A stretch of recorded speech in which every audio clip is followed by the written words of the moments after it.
What's up, everybody? FTWitachi here. You know what it is. Thank you all very much for dropping by, tuning in. Your boy got 7 videos actually to react to today.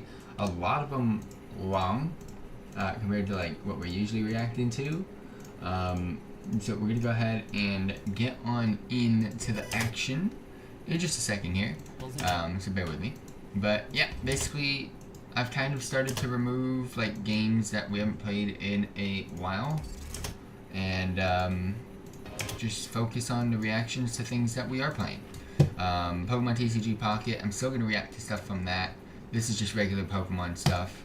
This is just regular Pokemon. Oh, actually, this is Pokemon Legends Z to A, which hasn't been released yet, but keep reacting to it, keep checking it out.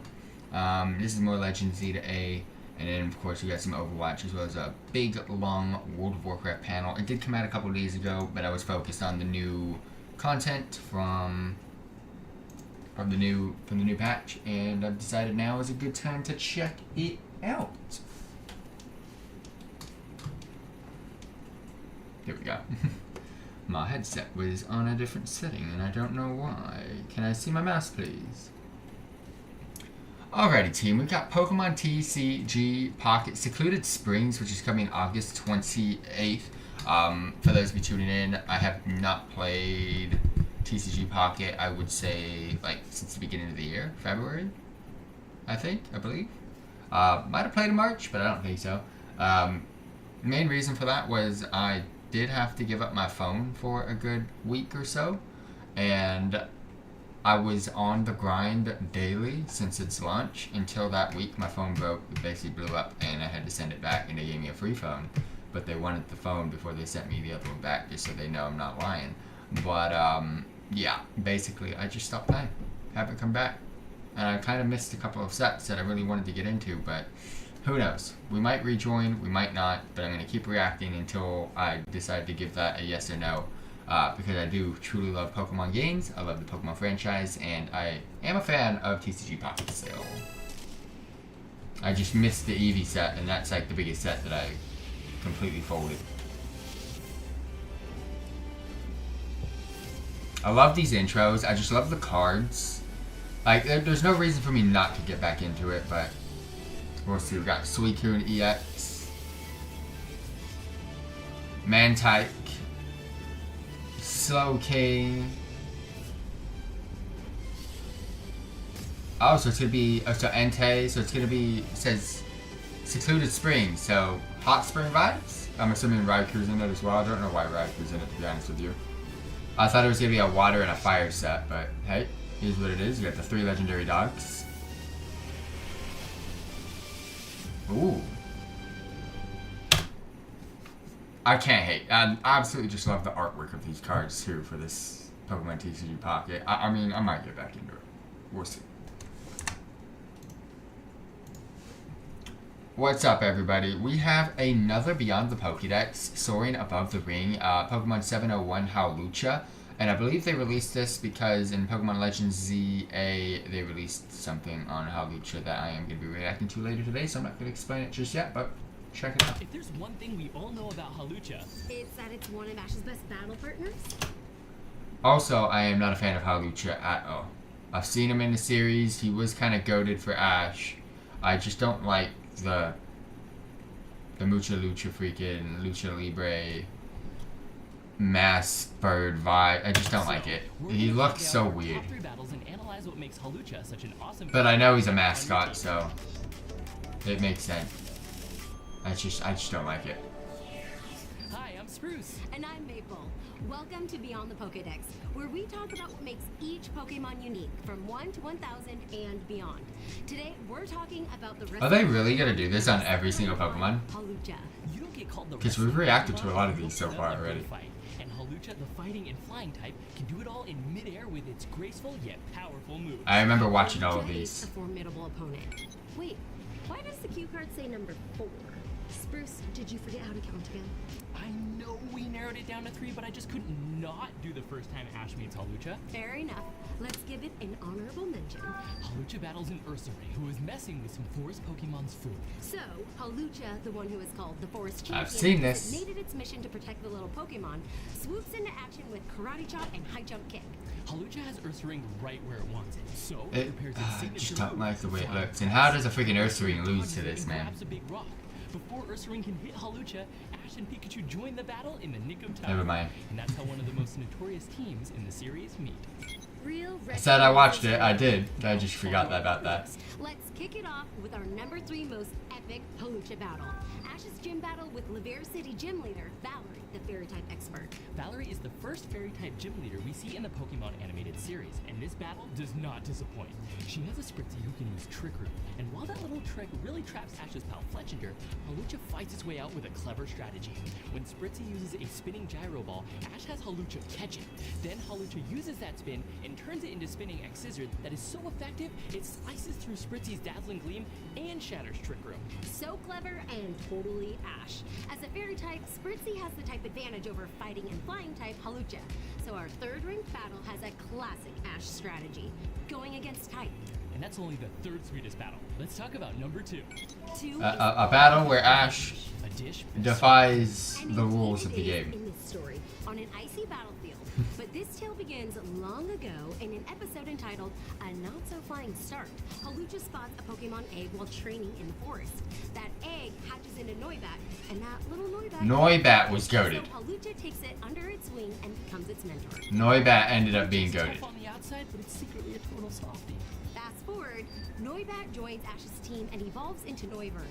And that Noivern makes it all the way to the finals of the Lumiose Conference. There, Ash Goated. and Noivern face Alon and Weavile in an episode entitled Finals. Halucha, not goated. When Weavile knocks out Noivern with Night Slash, Halucha suddenly appears out of its Pokeball. It comforts Noivern and prepares to battle Weavile for revenge. Halucha comes out swinging with Karate Chop, which is super effective against a Dark and Ice type like Weavile, but it just can't land a hit.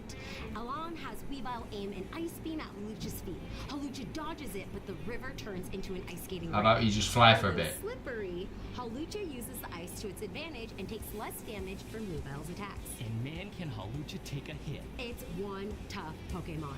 Even after a whack of This has been my least favorite episode so far for Beyond the Halucha is still Pokédex. standing. And if that isn't unbelievable enough, Halucha then finishes Weavile off with its signature move, Flying Press. Boom! An epic Halucha battle with a classic powerful finish. And now for our number 1 pick for our favorite Halucha battle ever. Who is Halucha's foe this time, you wonder? It's Halucha! Our pick for the number 1 Halucha battle matchup is Shining Halucha versus Dark Halucha. That shining, not shiny. It's Halucha's character name in the play from the episode When Light and Dark Collide. Ash's Halucha is supposed to be the good guy, Shining Halucha, and this super famous retired wrestler called Dark Halucha is supposed to be the bad guy. But Ash's pal Halucha just won't fake a fight.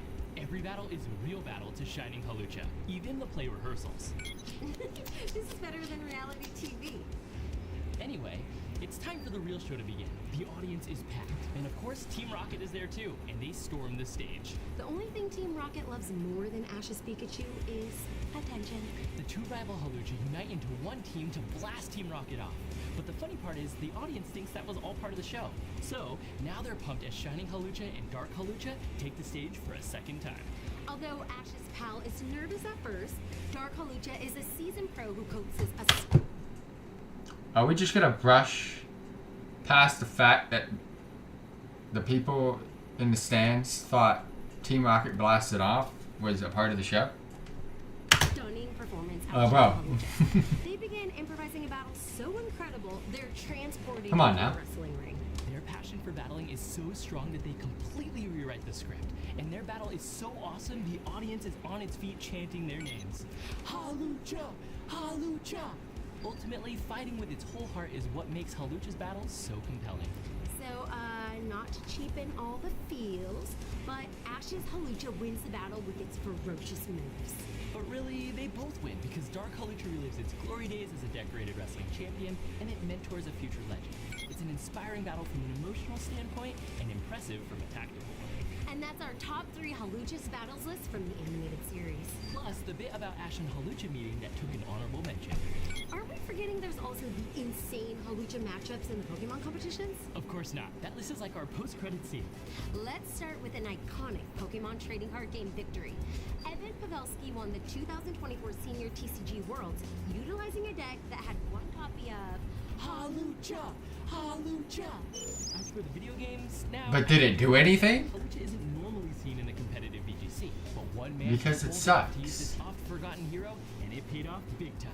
Hawlucha swooped in and stole the show at the 2023 Portland Regional Championships when Peter Chen used Hawlucha on stream to win round 8.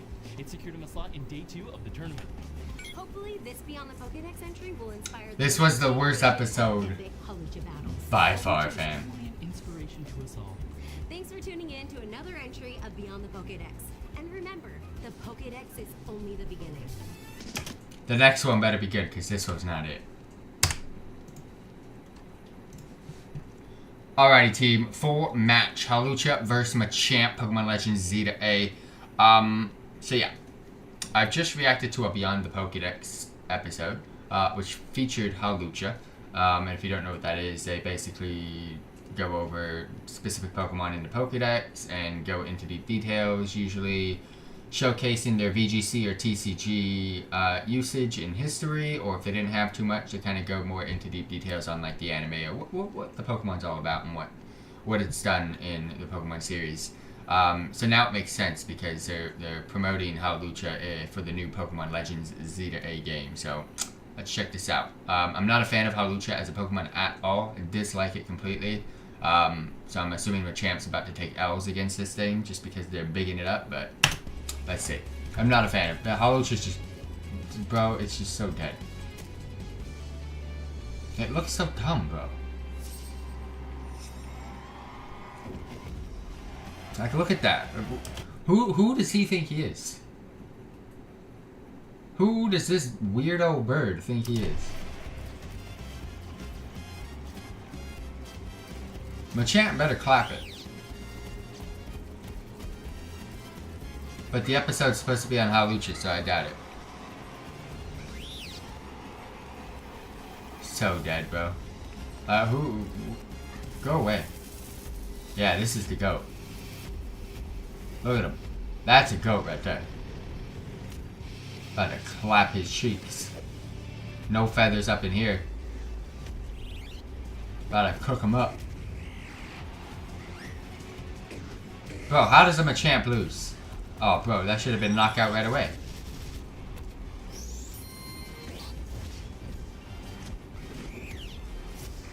Machamp, move. That should have done nothing, by the way.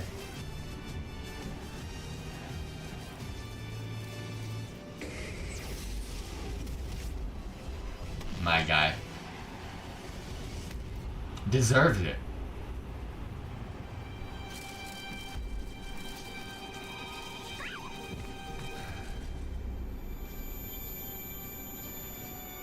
I bet you there's some Mega Evolution bullshit coming in or something, some sort of weird power.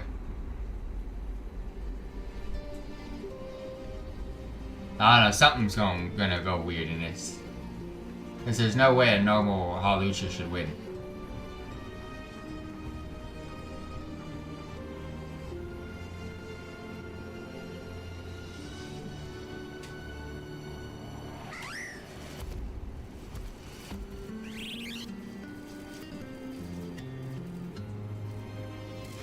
Wait.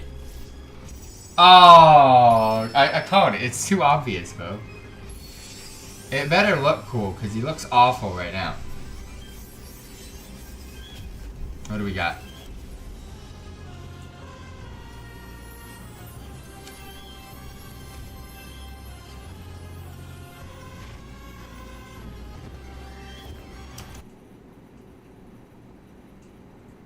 It was like this close to looking a little bit cooler. But the fact that it's so red and green and white, Mexican colors, I get you. He's still got a support and he's still got a rep. But the gold and black mask with the gold and black shoulder wings, bro, and the feathers, oh, he's looking slightly drippier than he did before. A little bit drippier. Just a little bit. He could have went full on gold and black and he would have been goated, but he looks a little bit better, I'm not gonna lie. He still doesn't look good enough to beat Machamp though. Like, come on.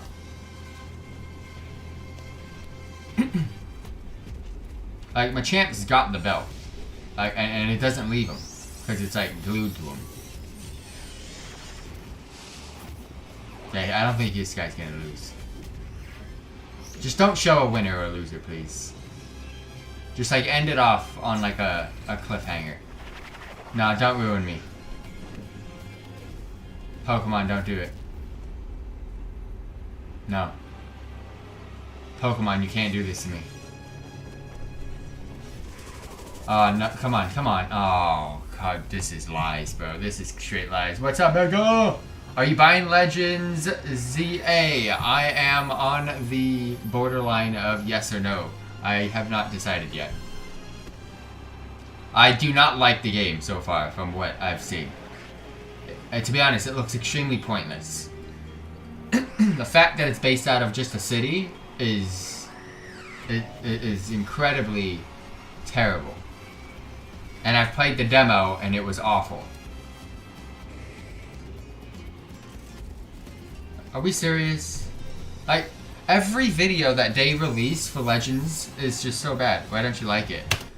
I don't like it because it's based off of Lumios. It's just, I don't mind the city, but the fact that you're just stuck in the city and you can't go out of it, it just makes no sense. They've expanded the city so it feels like an actual game, but I've played the demo and you can go from one side of the map to the other and it doesn't feel like you've done anything. I have not liked any of the releases of any of these Mega Evolutions at all. Mega Howlucha we just saw right now, dislike it. Victory Bell's alright, I don't hate it. It kind of fits. And then Dragonite could have been so much better. What else? I just don't like the movement and the artwork. I feel like they've done an extremely lazy job in regards to like backgrounds and stuff like that. And I've noticed they've done that ever since like what is it? Sword and Shield, where you have raid sites and stuff where they have to do mass areas.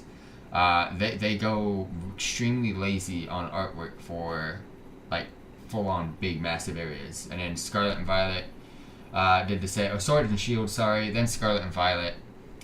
They try to make a small map feel expansive to give you that non-up, down, or top view of the game to where like the old RPGs were. They try to make it to where it's like an actual world where your character can move left, right, up, down, all that type of stuff. But if you look around, it's copy and paste of a lot of the areas, or the artwork is just absolutely terrible. And I feel like they've released so many games over the course of the last year or so. Not just the RPGs, but Legends, the RPGs. They've released so many games to where they're just rushing out content, and I'm like, are they even putting in the work into this stuff? Why is the demo not downloadable on your Switch? It seems very weird to make people go to an event to have the demo. It was an event. It was an event. You can't download it on the Switch because they have it's not like a public thing. So that's why. But I don't hate it.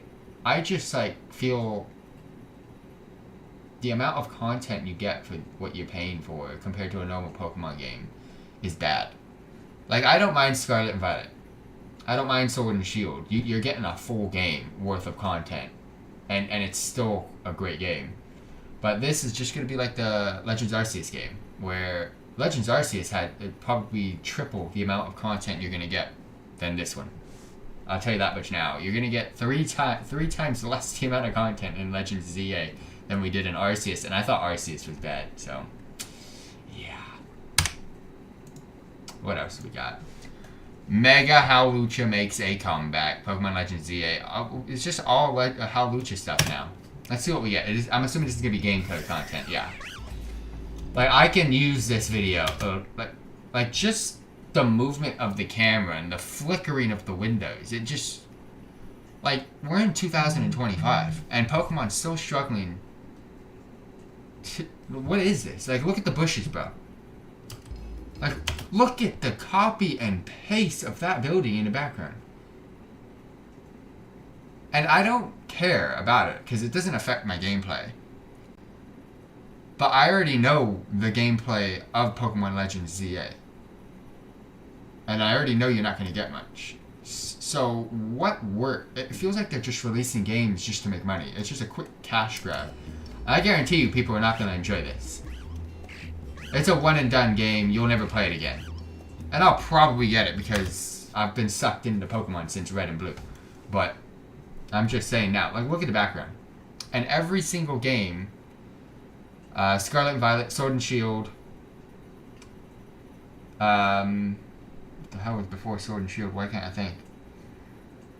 Oh my gosh, I can't even think. But basically, the last like 3 games have had this terrible artwork thing going on, and they're trying to make it like bigger. Give me my black and white, my X and Y. Give me my red and blue, my gold and silver. Give me that gameplay style back, please, because this is not it. At this point, may as well do X and Y.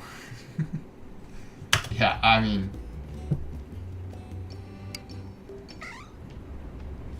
Oh, we just saw that, by the way, in the last react. Somehow we get Mega Hawlucha beating Machamp two times in a row. We just get false advertisement 2 times in a row. Oh, here goes my Mega Evolution. Woo! That's so bad. It is so bad. Pokemon has gone so downhill since Sun and Moon. The last good game was sadly X and Y. Ever since then, it's like gets. The Sun and Moon's my least favorite. I liked Scarlet and Violet. I liked Sword and Shield, but I dislike the Pokemon randomness that they come up with. Z moves like Dynamax, Terrestrial. It's just like stop giving us something new every franchise because we don't need it. It makes no sense. It makes no sense. Like, what is the next one we're gonna get? I didn't know it would only have. Oh, no, yeah, you just get Lumio City. That is it. What you see in all of these, basically trailers and stuff, it's just Lumio City. So when we played X and Y, we had Lumio City as the major city, and it was massive. But again, it's just a city. Copy and paste. Like, slice the city into fourths and then copy and paste it in a circle and you got Lumio City. That's what it was. Then you got Pokemon Legends ZA. You're playing in that circle. And they've expanded it to the map size of an actual game. That's it. And you go on quests and missions and complete stuff and battle to improve your rank. Cool. But I don't see the point of it. And Legends Arceus, at least we had different routes and a city and places to go to. That game was 3 times the amount of content that you would get compared to Legends Z to A. I'm just giving you my opinion on the game.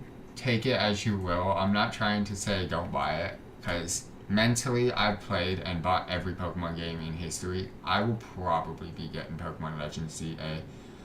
But I already know it's like, I look at the artwork, I look at the buildings, I look at what they've released. Every single video I've been negative about, and I hate being negative about it because I'm a huge Pokemon fan. I was positive a couple reacts ago when I was reacting to Pokemon Pocket. TCG Pocket was awesome, but Legends ZA is awful. Ooh! I might be a little bit positive here now because we got some Overwatch to react to. Alrighty team, we got Season 18 Mythic gameplay trailer, so we get to see some Mythic content. I have not played Overwatch in a couple seasons now, most likely will come back pretty soon, so. World of Warcraft's just been taking up my gameplay as of late because of the new patch. But I'm actually getting through the content in this new patch pretty quickly, so that's really good. Is this the new? Never mind. Oh wow. It's the only thing I don't like about Overwatch is the cash grabs on the shop. Oh, that is so cool. Oh, that is so cool. Oh, that is such a cool mythic weapon. All the effects that you get with it is actually so good. Oh my gosh. That's actually kind of cool. I'm not going to hate. For a shop item, that has actually been one of the few that actually gave you something that's actually kind of nice. Different. That was kind of cool. Alright, what else? Oh my gosh, this is the long video we're gonna react to. Alrighty, team. Last video to react to tonight before we play some World of Warcraft. We're gonna be watching World of Warcraft Systems Download Developer Panel from Gamescom 2025. This got released a couple of days ago. This is a long react. It's about 31 minutes. This is gonna be the last thing we react to today. Hopefully, I get it released to you guys ASAP for those of you that aren't live. But for those of you that are live, enjoy the show. Sit back and relax with me. This is in regards to the new expansion coming out pretty soon called Midnight. We have reacted to a panel from Gamescom already that gave us basically all the content to expect in Midnight, from the zones to the new Demon Hunter spec to the new allied race, the raids, all that stuff. So check that out. I kind of just released it recently, so I mean it was just done a couple days ago. So, but now we got a new panel, and haven't spoiled myself, but I do know they speak about add-ons. We'll find out what they are speaking about, but I believe we get damage meters and stuff in-game now, so they're trying to reduce the amount of add-ons that people have to download to play the game. Which is great, because I don't download add-ons. I've been doing that ever since I went casual, so. Ooh! I've seen that in the last one, but some of the bosses and mobs look really good in this game. Like, I'm a pause here. So, I've reacted to some Pokemon content, and I spoke about artwork. I spoke about the year 2025. And I know Nintendo games traditionally are more cartoony than actual anything else, PlayStation, Xbox, and PC. And I get that. That's what I love about Nintendo. You got the Mario, you've got the Zelda, you've got the Animal Crossing. That's what I love about Nintendo, is its artwork and theme and style for game release. It's different than everything else, which is a great thing. But I was just talking about Pokemon and its recent games, the past like 5 years, 6 years. The artwork and the style of the games have been tremendously poor with the amount of money that you have to pay to buy them. Look at a game like World of Warcraft and what they've done since 2004 for the MMO. They've kept traditionally to 2004 in regards to their art style. They haven't expanded and gone top level like the next GTA that's going to come out, or some of these games have some crazy graphics. I'm not expecting that. But what I've seen from Pokemon is so bad compared to even World of Warcraft, which stays what it is. Do you think we'll get Pokemon VR? The closest thing we've got to Pokemon VR is Pokemon Go.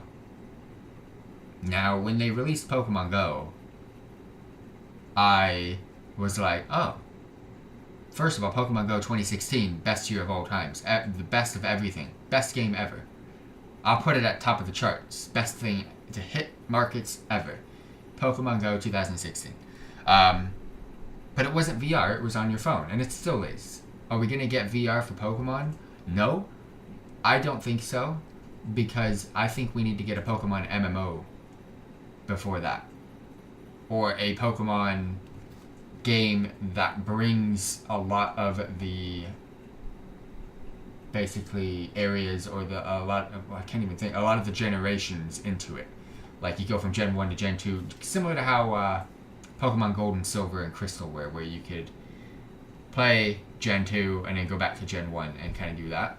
They need to do something big with the RPGs. They need to do something big with the generation games. And they also need to release an MMO. I know there is a couple of Pokemon MMOs out there. I've touched them, but I don't like to play things that aren't from the actual company themselves. I think they need to step in and do something, because Pokemon Go was its prime, but VR MMO could work. VR MMO, that's where I think they need to make the MMO first, and then maybe use that to kind of create the VR world. They need to do something that their fans do. Their fans make these off-brand Pokemon games, and they make them better than Pokemon does. Back in the day, that wasn't the case, but now it is. And they need to look into it. Like, these guys are making a better product than us. what can we do and steal from that to make the product? And they never do that. What they do is they rinse and repeat every single generation now, to where there's no thought and effort put into it. The Pokemon look terrible. The games look bad. And it's the same thing, and then all they do is add some sort of messy gimmick, and it's just awful. I think before VR, they need to really focus on the RPGs and the generations, and then create an MMO. And then the VR can come right after that.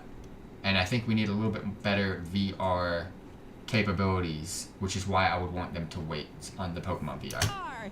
Ian Hazakostas and Paul But Pokemon Go still goated, I think, as one of the best Pokemon games, even though I haven't played it. There's a couple things I don't like, but it is what it is. Hello, hello. But now we got World of Warcraft. Let's go. Thank you so much for coming out to join us today. It's going to be an amazing time together talking about Is that a the Diablo systems shirt on the and right? features of No, Midnight. it is a Warcraft shirt. I'm Ian Hazakostas, What is it? Game Director on World of Warcraft. And my name is Paul Cubitt, Associate Game Director, also on World of Warcraft. I love Eon's shirt. I'll give I've you said a that quick before. rundown of what we're going to talk about I would want in the one next 30 so bad. minutes. So first off, thank you for your patience. Over I don't the even think it's black. I think it's like last navy week. blue or midnight All the blue information about what and we're purple. doing in Midnight. It just looks so cool. Today, we're going to talk about the new Demon Oh, Hunter special. hold up. Alright, so we got Demon Hunters and the Void. So new Demon Hunter spec. New talents. Please, please, for the love of God, give me Warlock talents. When's the last time you've done anything Warlock in a pre anything? Prey and world content. Okay, that's the new Prey feature for world content. The leveling experience PvP, I don't care, and Civilization that's coming, new talents, what you're going to earn on decks of world content specific. Plus, we have a lot of information out about housing. It's been amazing seeing thousands of you check out the demo hands-on over the last few days. We can't wait for everyone. Housing is actually to really hands-on crazy. Later this year. And that's right, later this year. like look at this compared to a Pokemon game. And this is just housing. Like, come on. In our 11 Pokemon, patch, get up at the with the end of times. War Within, the housing system is going to roll out. Anyone who owns Midnight at that point can claim their home and start decorating it. Let's go! It looks so good, man. See, this is where I'm hyped. Collecting your decor and getting ready for the expansion ahead. Without further ado, let me. I'm hand so it over bad to with being Paul to creative, talk about though. the next few items. All right, keep your eyes and ears peeled. We got a lot You guys have of seen me play Animal information Crossing, today. so imagine. We're gonna dive pretty deep into the systems and features, starting with this fella back behind me. That's right, the Devourer Demon Hunter. Now you've seen Havoc, you've seen Vengeance. Now it's time to meet the new Demon Hunter spec that turns every fight into a highlight reel. The Devourer is our third Demon Hunter spec. It's a little bit different than our other two specializations.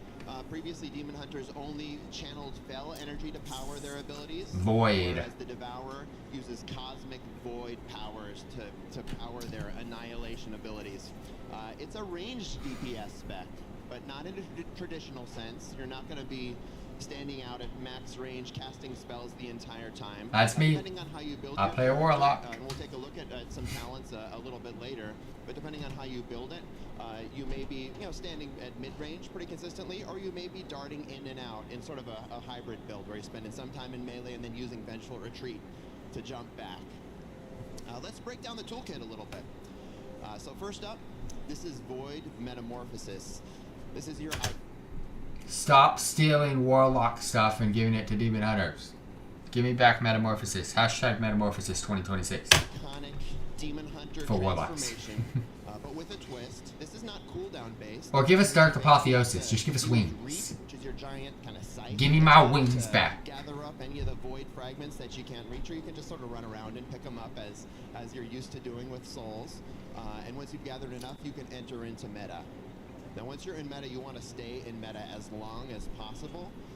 Void energy is a little bit different than Fel energy. It's slippery, it's elusive, it wants to get away from you, and you need to devour it. You need to pull it in as much as you can. So you want to stay in this meta as long as possible, and the longer you do, the more damage you'll do as well. I'll share how in just a slide or two. In this shot, you will see Void Ray. This is the Void's interpretation of I-Beam. It's a 25-yard line attack with all sort of the trademarks of I-Beam. where you have the rotation, you can move around, just line up all your abilities and turn them into piles of ash. It's beautiful. It's purple. I guarantee you, I heard that right. Of I-Beam. beam where you have the rotation, you can move around, just line up all your abilities and turn them into piles of ash. Line up all of your abilities and turn them into a pile of ash. He meant enemies. It's beautiful. It's purple. Important note, when you're in Devour Spec, everything is going to be purple. Our team did a killer job, as they always do. I've just realized, by the way. Just realized this. So Demon Hunters are green and fell by nature. And are not getting a Void Spec. So their green wants to go purple. Now Warlocks are purple by nature, with a little bit of fire, but purple by nature, and we wanted the fell. We wanted the green.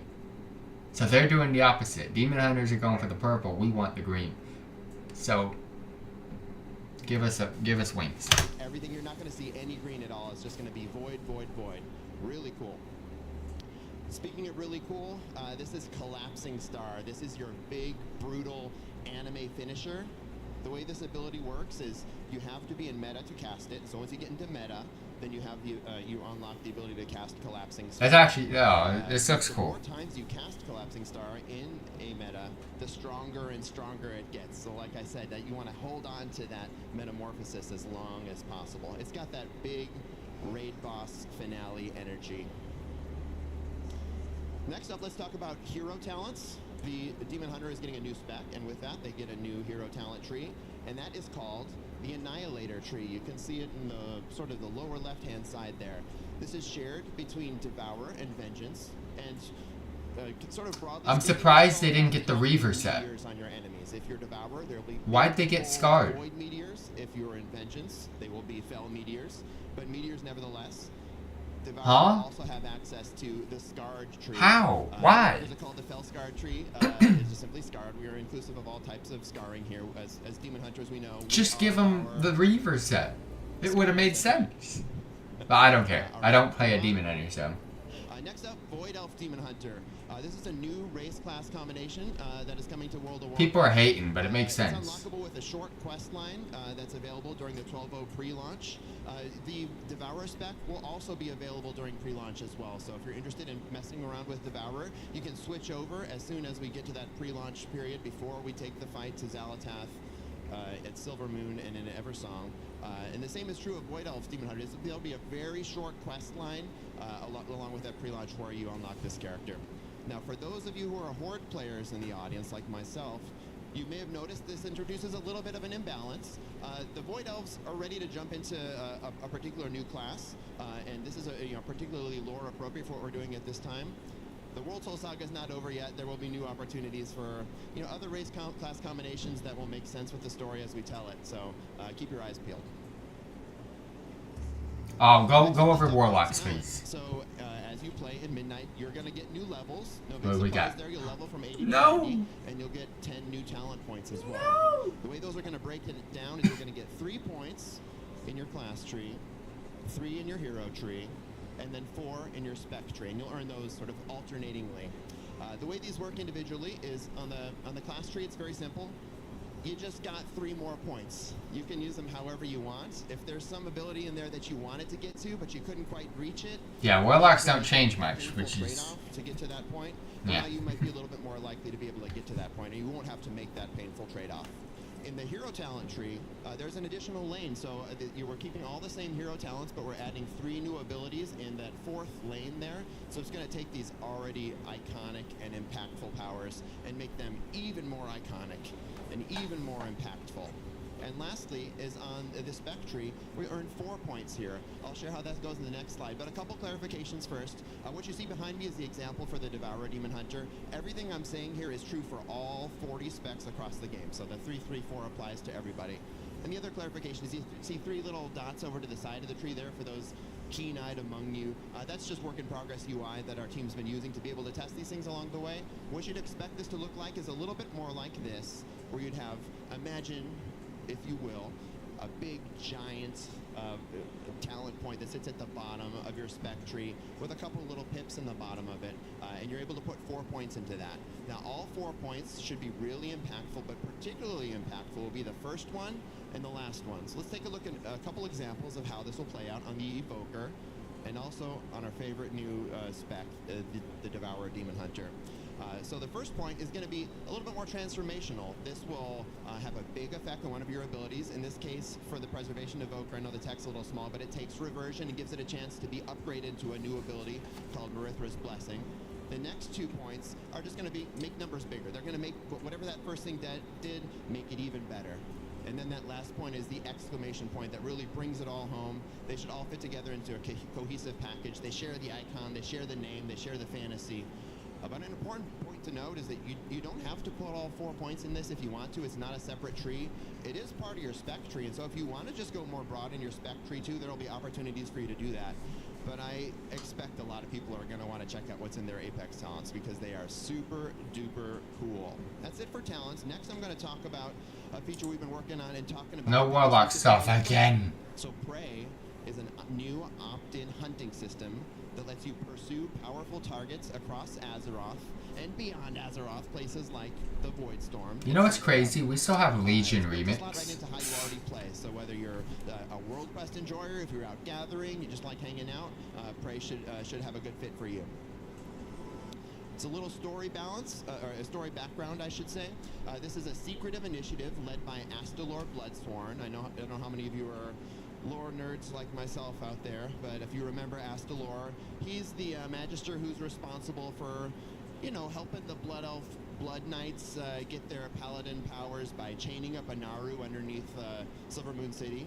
He's not doing that anymore, but he's still sort of got a checkered past, and so he's going to be the person who is going to be leading us along this fight. You kick things off in Silvermoon City, in Murder Row. That's where your new hub is, and this is where you're going to choose who you're going to hunt. Now, how's that going to play out? Well, let's see an example. You might be out in the world fighting an unassuming pangolin, casting Roll the Bones like you do, when all of a sudden your target might show up behind you and, you know, cause you to turn around, blow all your cooldowns, make sure you survive. You might be mid-quest, you might be running between objectives, you could be minding your own business. But the point is, this is supposed to be unpredictable. It's supposed to keep you on your toes. This is sort of like a quest. It uses some tech that uses quests, but it's not meant to be like, you know, search 8 footprints and then you found him. We don't know how many things you have to do. You might be, you know, finding clues like footprints on the ground. You might be disarming traps. You might be doing other things, but you never really know when these guys are going to show up. Now, if you are the type of player who likes to play with a little bit of a challenge, Prey has you in mind as well. See, there's 3 difficulty levels. There's normal, and then there's hard, and then there's nightmare, and you're going to unlock this as you progress through the system. We all start at normal, but once you get to hard and nightmare, you're going to face a couple different things. First, you're going to see torments. These are additional abilities that these enemies will have, or just you might face as you're on the hunt for these guys. This particular character behind me is struggling to deal with sort of a fear-based torment, but there will be a bunch of them. There's some fixate-based ones as well. There's some really cool mechanics that'll make these fights a little bit more challenging. In addition, once you're in hard or nightmare difficulty, you are going to have that final fight. Once you've cornered your target and are ready to take them down, that will be a one-on-one fight.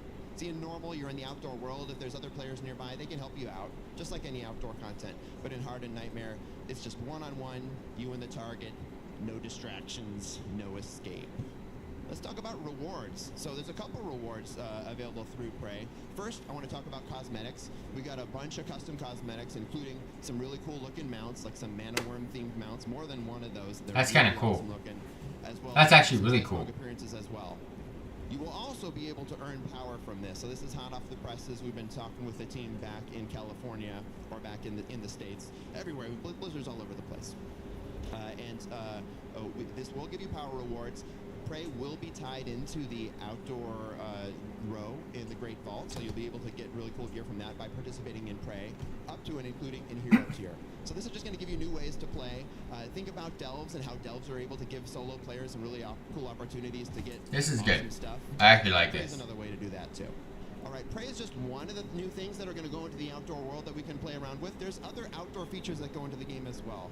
When I say outdoor features, I'm talking about, you know, the one-off things that happen in the game every once in a while. Things like shipping and handling in Undermine, where you're driving your car Hate around. it. The soup event in Azure Span, which we all remember and love so much. Yes, Chef. I just didn't like Undermine. We made a bunch of these. I'm going to go through a couple of them. The priority here in the philosophy is we wanted to provide a variety of these different things. You know, they should not all feel the same. Some might be built for players who are more into kind of high intensity combat. Others for more just like crazy moments. Others for folks who are like to, you know, cozy content, to learn more about the lore, etc. First up is Silver Moon Court. This is what you're going to see in Eversong Woods. You'll balance your reputation between the 4 different military groups within Silver Moon City. It's meant to sort of evoke the feelings of the Burning Crusade reputations. You all remember the Aldor and Scryers from there? Yes, I see some nodding of heads. Okay, yeah, so it'll feel a little bit like that. And each track has its own cosmetic rewards that come from it. In Zulaman, you will harvest materials for the Loa of Abundance. This is a fast-paced, super buffed collectathon. It's professions themed. You're going to go into caves. You're going to have sort of a timed treasure room feel where you're going to mine as much as you can. You're going to gather as much as you can. It's professions themed. It's not professions required, so anybody can gather these materials. Although if you are a gatherer, you might find a couple additional bonuses. It's also, I should point out that the Loa theming ties this one to Zulaman, but Abundance Caves are actually present in all 4 of the Midnight Zones. These are really fun. Looking forward to playing these. Legends of the Heronir is an event that happens in Herondar, and this is an event that invites players to step into the forgotten past of the Harati tribe using magical paintings to embark on bite-sized, lore-rich journeys. This is designed for those devoted lore seekers. You can kind of chase right through these things and you know, complete the objectives as quickly as you want. But there's also lots of opportunities for you to slow down a little bit, read a little bit of text about the past of these folks, discover some lore objects, poke around, learn some history. Really cool stuff. And lastly, in Voidstorm, we have the Stormarian Assault. You're going to be protecting the Void Elves, who are going to play an important part in the story of Voidstorm. As they activate their Singularity Anchor, you all know what a Singularity Anchor is, right? No? It's the thing that you use to purge the Stormarian Citadel of remnant Void anomalies.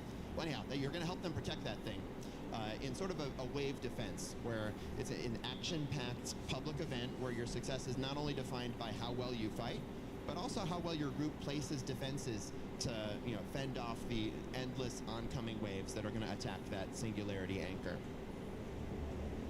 Okay, switching things up a bit, let's move on to updated leveling experience. I got to imagine that a lot of you folks here already play World of Warcraft. A lot of folks watching at home probably do as well.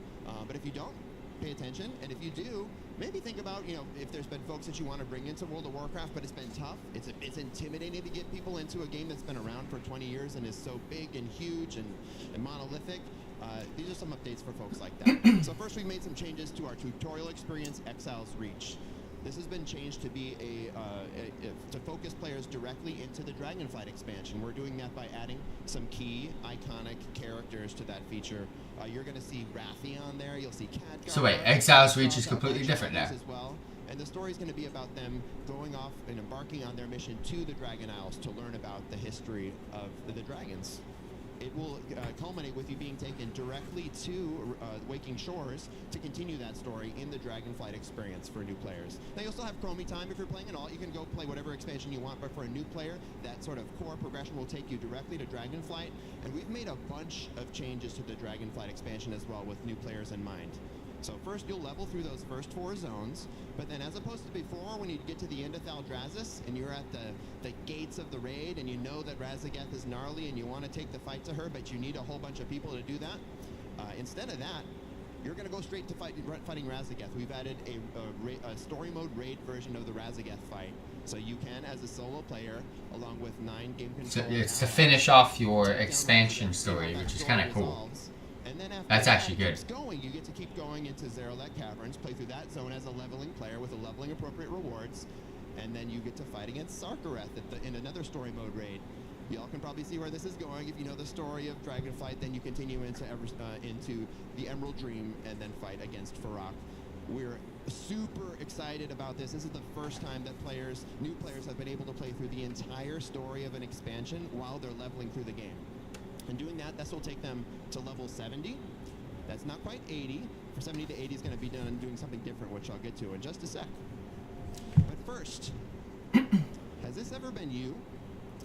Maybe you're a returning player to the game, you haven't played in a little while, and you are greeted by the three horsemen of a quest log full of quests that you don't remember, a bag full of items that you don't remember ever gathering, and then a talent tree full of talents that you don't really know what those icons represent.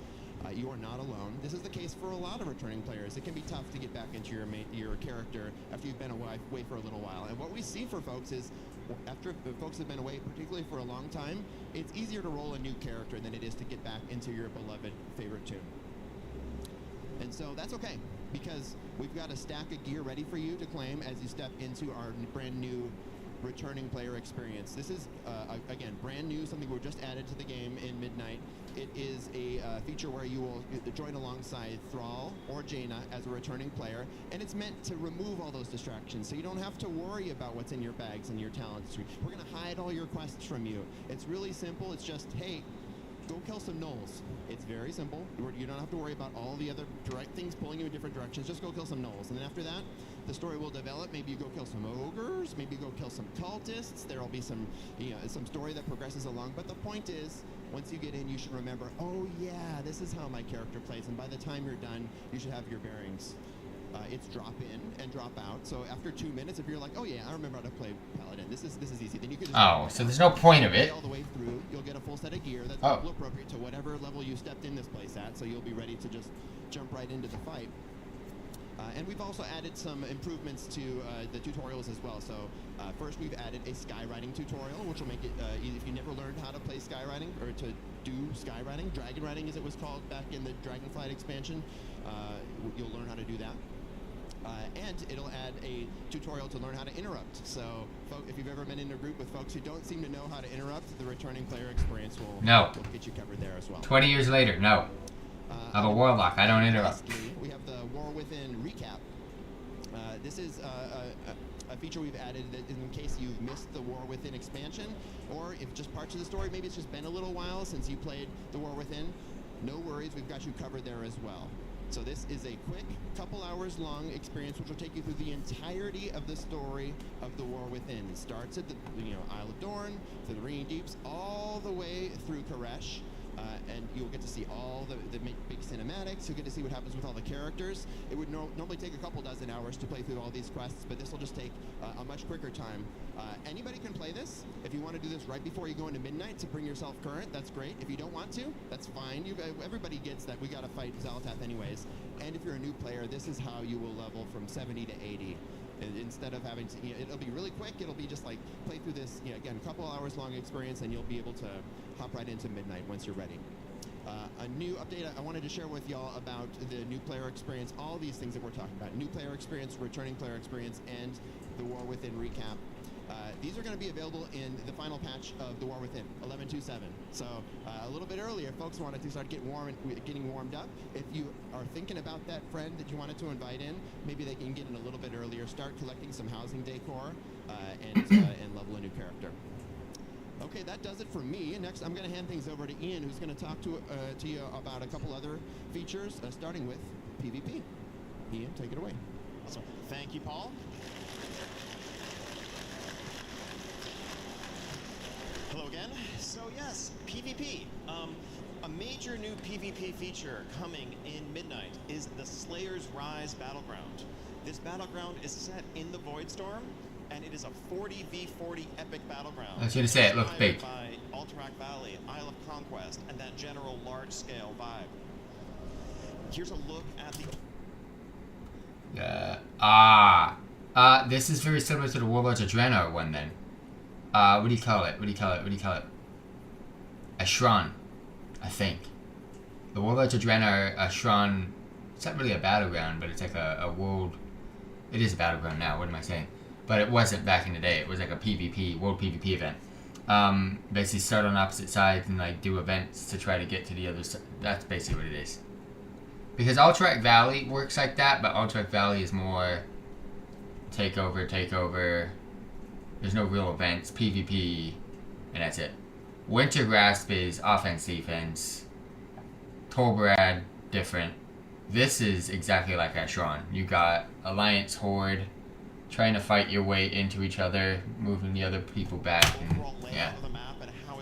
Of course, it's going to be different tasks, but Ashron failed bad, and it still sucks. So I don't know what they're going to do here. That are fighting for control, and Alliance and Horde forces find themselves thrust into the middle of the conflict. Because it doesn't work as a battleground, Ashron. You're going to start on opposing sides of the map, initially run to the middle for a wild 40v40 brawl over an initial control point that will give you an early advantage in the map. We know people are going to fight it out anyway, so let's encourage it and build that into the flow. From there, it breaks down into each side trying to push down a lane towards the opposing base, destroying their defenses, killing key NPCs along the way, and ultimately trying to defeat the opposing Dominar. But you'll be breaking off as well to recruit neutral forces to aid your side to help push that lane. So every side is going to be doing a mix of attacking, defending, and recruiting forces to help lead their side to victory. We're super excited to have a new battleground coming in Midnight. I'm looking forward to it. I could care less, but... And also, this area We'll that's see. used as a battleground will be accessible in the outdoor part of the Voidstorm zone. Just like Ashron. This is going to be a place for those of you who love world PvP to come battle it out with each other. This area is really designed with interesting points of conflict in mind. There's other, this is where you'll find your PvP vendors and more. This area does have regular world quests for those who don't have war mode on, but really you're going to want to turn on war mode to get the most out of this experience. If you like world PvP, this is the place to be. You can find your people and battle it out. Now, when we think about PvP in World of Warcraft, we've heard feedback from our PvP community over the years that they'd love to see more support. PvP is amazing, it's deep, it is endlessly replayable, but the reality is it can also be really hard to approach 20 years into the game. It's been bad the last, couple of expansions. And oftentimes people check out PvP and feel like, okay, I just got destroyed, I don't know that this is for me, even if they do enjoy PvP in other games. But so many other games of different genres have a mode where you can initially kind of learn the maps, learn the rules, learn combat against bots. And that's an easy on-ramp to kind of build your confidence to make sure that you know what you're doing before you match up against other players. And so that's what training grounds are coming in Midnight. And this is inspired by a battleground brawl that we've had running for a while called Comp Stomp. This is kind of expanded and revamped. In addition to Arathi Basin, you'll also be able to play on Silver Shard Mines and Battle for Gilneas. But Comp Stomp, you absolutely stomp them in like a minute, 30 seconds. Than the bots that we've had in the past. I hope so. Going to test your skills a bit, teach you how the battlegrounds. I can make my montages and training grounds. Let's go. I'm all good. PvP from there. Hopefully they have believable names instead of Death Knight 1. World of Warcraft PvP can offer. Alright, I want to talk about some UI and general quality of life improvements. So over the last few months, we've been doing a lot of work in War Within to improve the baseline UI experience with things like the cooldown manager, combat assistant, and more. That's going to continue in Midnight and beyond. One area that we want to focus on is our nameplates. We understand that, when you're in the heat of combat, this is the best window into what's going on, the status of your enemies, and what you need to respond to. And our default nameplates currently don't give you all the information you might want. We really want to improve your ability to see and customize buff and debuff display on nameplates. We also want to be able to call out important lethal casts. That's something that we're going to build in on the encounter design side. If there's a cast that probably is going to wipe you if it gets off, that should be a larger highlighted cast bar so you know it's a high priority interrupt. You shouldn't need an add-on or an external guide to tell you that. The game should be doing it itself, and we're really excited to add this functionality to our nameplates. I'm not a fan of their cooldown manager, so... We are adding damage meters to the base UI experience. Way to copy recount. Probably the single most popular add-on used by players across all of World of Warcraft. And you shouldn't need to feel like if you want to understand whether your talent build that you just tried out is more effective. I've got damage meters. You shouldn't need an external tool for that. The game should give you that information. And so we have fully featured damage meters. These are also going to be sort of server-side authoritative. So compared to add-ons where maybe someone is out of range or in a different phase and you lose track of the information about what they're doing, here we're going to keep track of it on our end, and so they should always be perfectly accurate. Nice. Next up, That's really good. how many of you use DBM or bigwigs? I got rid of it, but it'd be Basically, nice. Since the beginning of raiding, 20 years ago plus, people have relied on add-ons to let them know when a major boss ability is coming up. That's just how WoW raiding has been for nearly everyone who raids. I got rid of it because I went casual. Again, you've had to turn to external tools to do that, and we feel that's not the experience that our players deserve. So we are building in a lot of that functionality into our encounters in Midnight. So you can see a timeline of major critical abilities that are coming up. That's really good. And, alerts if you're targeted by something, things along those lines, to give you the information you need to overcome the challenges that are facing you. Those are just a few of the user interface improvements that are coming in Midnight. There are going to be many more at launch. And Those are the top priority ones too, so that's good. a long future ahead of it. We really want to make sure that our base user experience is the very best that it can be. Transmog. I heard about this. Transmog, as the true WoW aficionados know, is the real endgame of World of Warcraft. We want to make sure we are supporting it as best we can. So, nearly 15 years after the introduction of Transmog, we have coming up an overhaul to how the system works. No longer will you have to go reapply the appearance of your choice every time.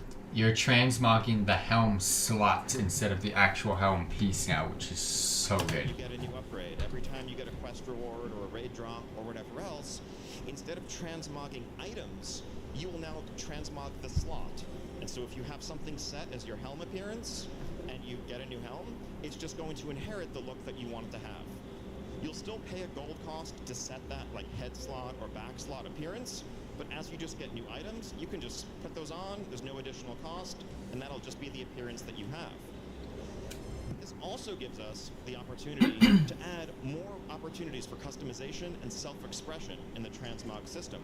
Because not only can you save one outfit, you'll be able to unlock and save many, many outfits. And then, if you want, you can tie those outfits to specific situations. Oh my gosh. So if you want one outfit that enables when you go into town, or when you go into your home, or when you go into a dungeon, That's crazy. you change your specialization, you can map those things to each other, and it'll just automatically happen. So we're very excited for kind of the depth of customization this is going to bring. And as with many of our systems, this is just kind of the beginning. This is Transmog 2.0, but we're going to continue to build on this foundation. That's insane. That's actually really cool. So thank you for coming out. That's it. Oh shit.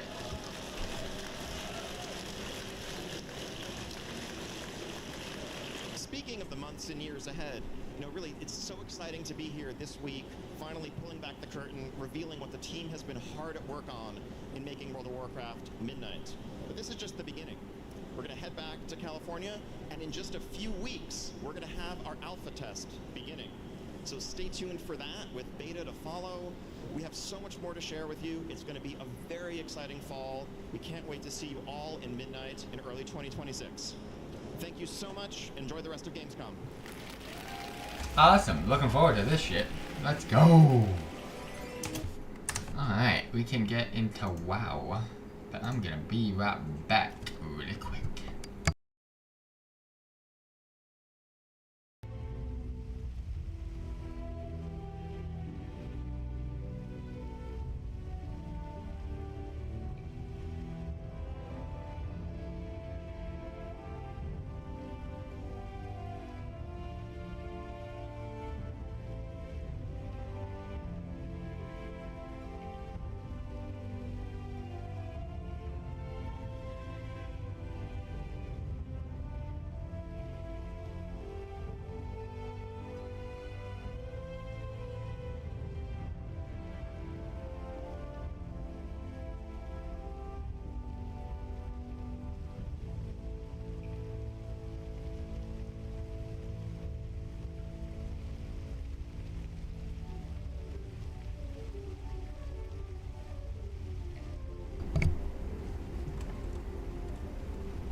let's get on in to World of Warcraft and see what I've got to do basically today and maybe tomorrow. We'll see.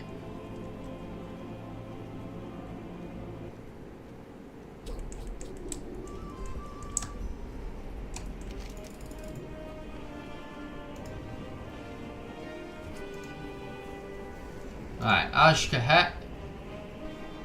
Good. Powerful. Good. Green Deep. Good. Undermine. Good. Isle of Thorn. Siren Isle. And then of course, Koresh.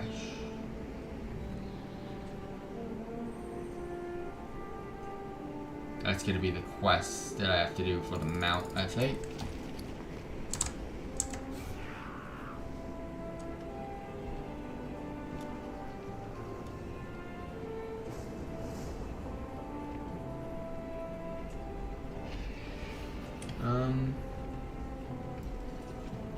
Looks fine to me. Devoured energy pod I want to look at, though.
Oh yeah, I want to put stuff in the bank. Alright, Devoured Energy Pod, what's that?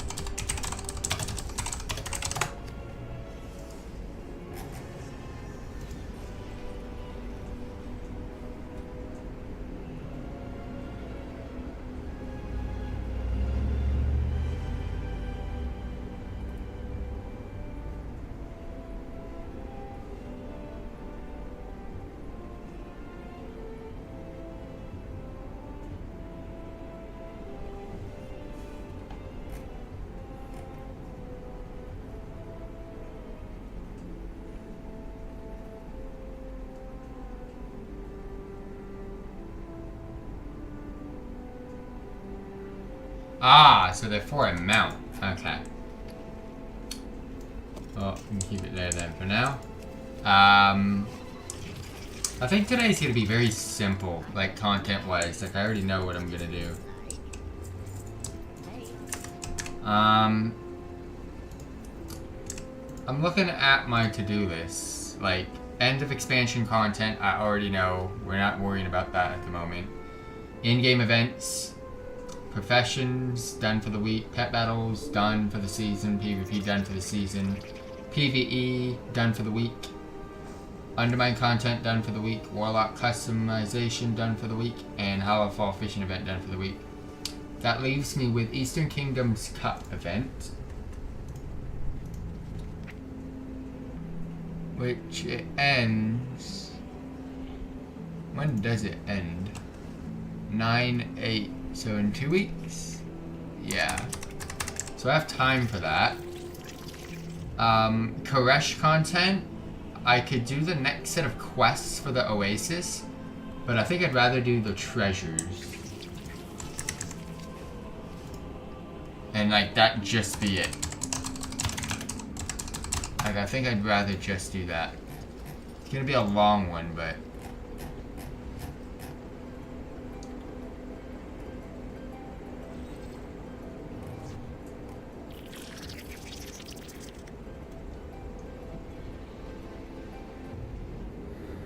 give it a go.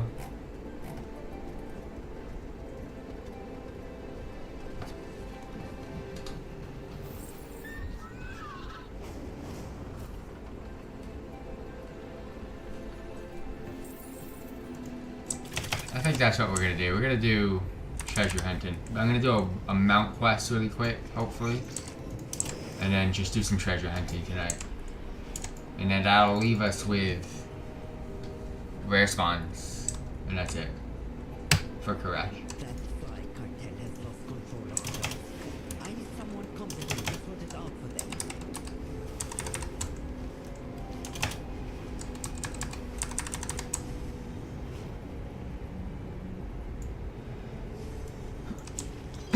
Oh, it's not even him. Oh, it's you. Alright, another day. Another mount quest. We've got the Grift. Enter untethered space and recover items Grifta requires. So, untethered space. I just need to go ahead and find... Is there one there? Yep, there's a phase conduit there.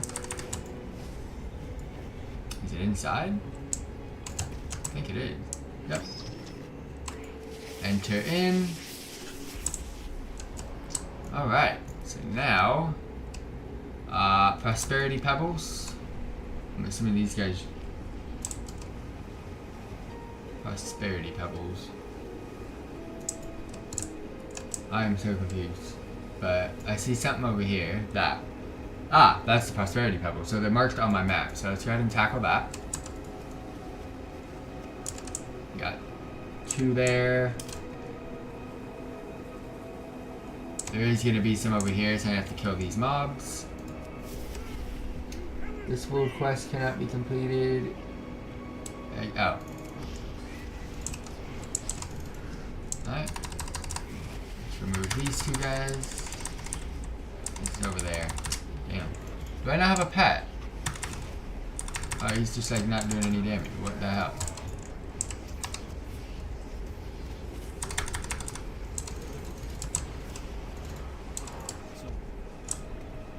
In front.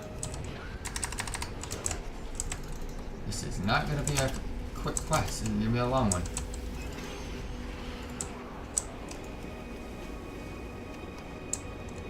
Okay, that is a total of 4. So I'm assuming you get 2 per. Oh shit.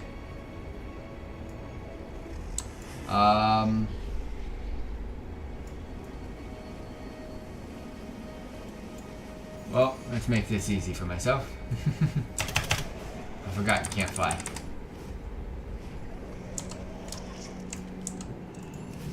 But you can mount.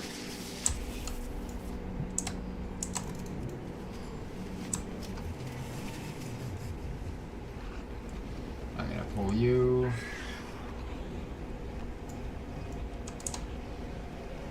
I can probably skip the other guy. In fact, what if I just do this? And then go back. This is so much easier. I can cheat the system. Alright, and use this. Go this way because there's no mobs. We're going to start running into some in a second here, but let's just run to where the pebbles are, and then I can use my pet to get aggro while I'm collecting.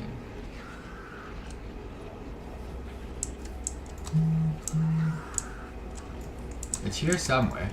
Oh shit.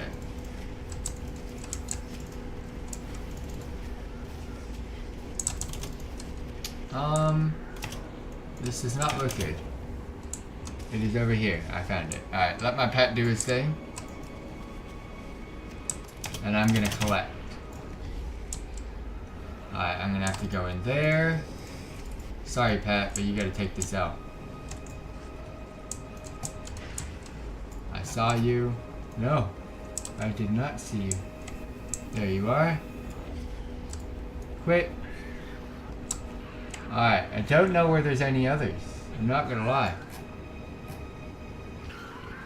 So, I think I'm gonna have to zone out and zone back in. But I'm trying to get over here so that I don't pull mobs when I zone out.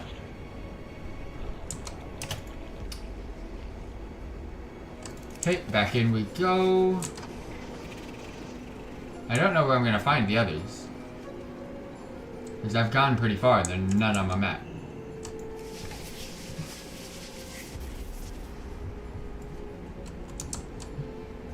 Can I use this to go anywhere in here? Nope. We're stuck. Okay. But what I can do... This is gonna have to be over there. Fuck, this guy again, huh?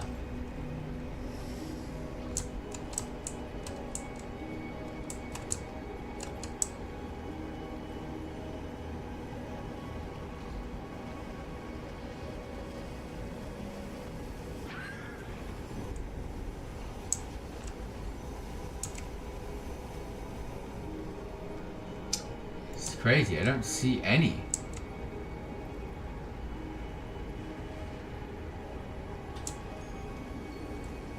I see some over there, but they're inside the building. I don't see any over here at all.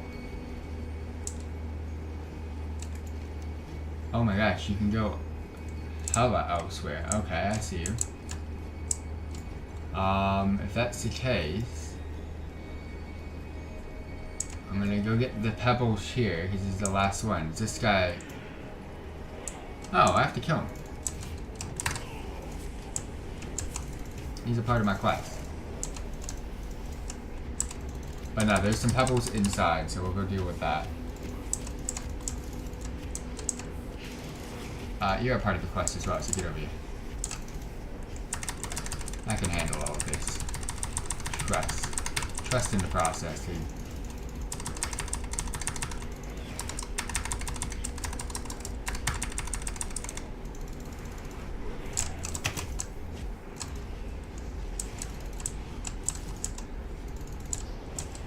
Okay. Got nothing from that. Nice. What am I getting? Backfire, wish bracelets, and mismatched balance. Okay.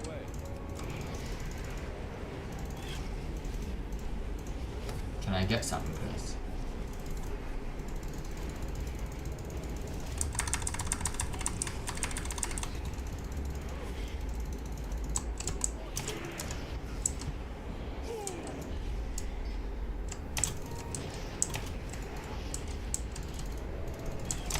Are those the orbs that can give you the cosmetic? I think they are. I haven't seen them before, so.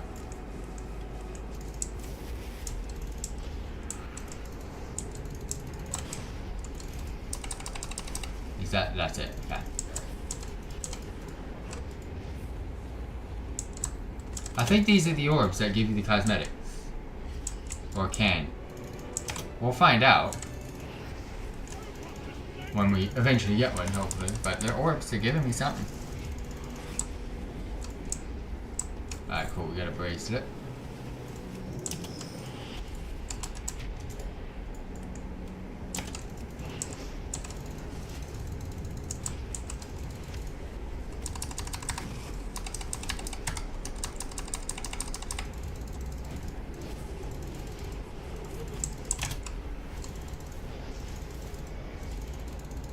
This is a very long quest, man. I was not planning for this.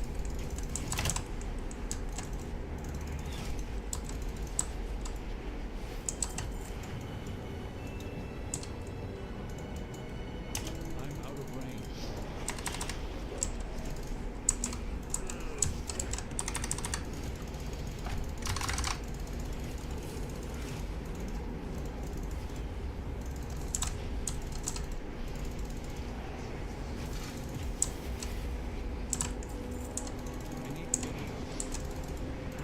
I have all these demons, both of these guys can die.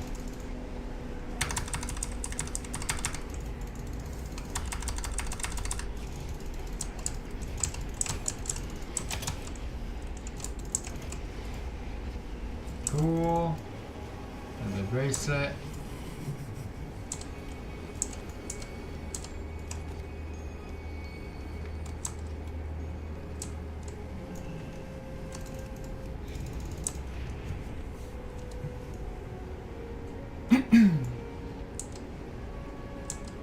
Nothing over here. I don't see any pebbles anymore either, so I'm probably gonna have to bounce.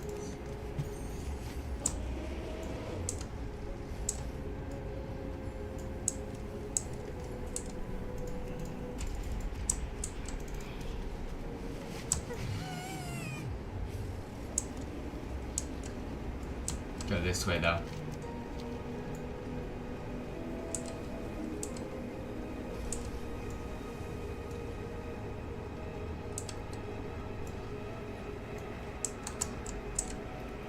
Yeah, there's no pebbles, so let's just go ahead and drop.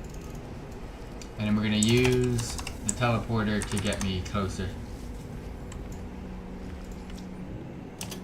Probably my best bet.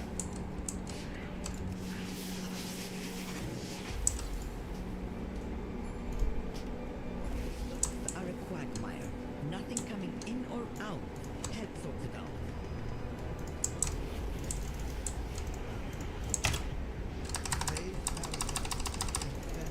Oh, I already see one, right? Yep, perfect. And I see an orb too. Give it a go. So we're done with those. Got an orb, gave me nothing. And now we go back on this guy.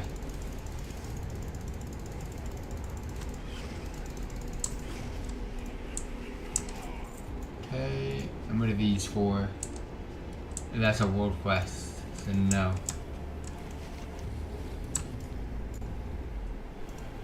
That guy can drop something. Coin dent. And then there's two of these guys for that still. Alright, got a double. I can take them both on.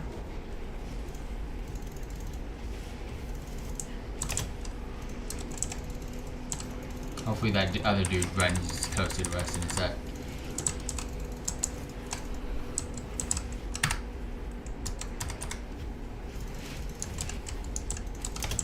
Get over there. I don't got anything. I hope I got it.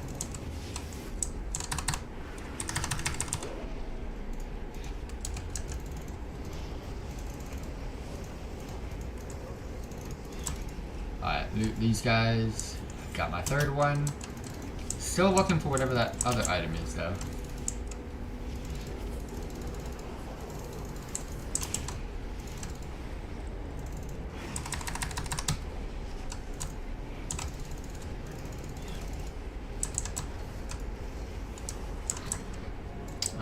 You can drop it, right? Yeah.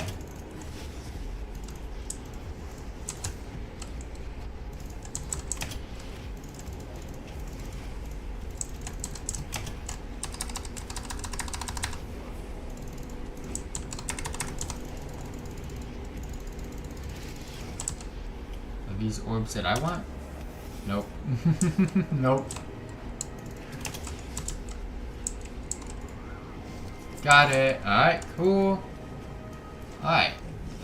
So just keep going around. We gotta look for these big guys. I need a potion and debt. This guy has the debt. But I don't know if he actually has it, but he can drop it.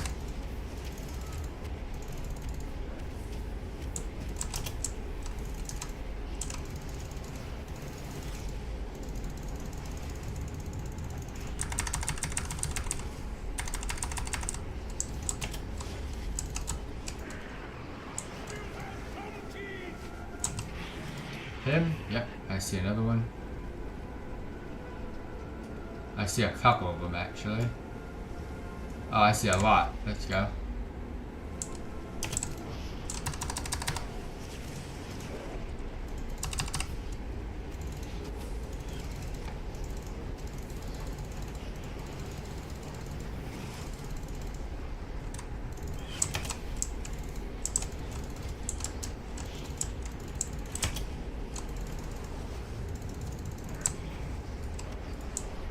Got the debt.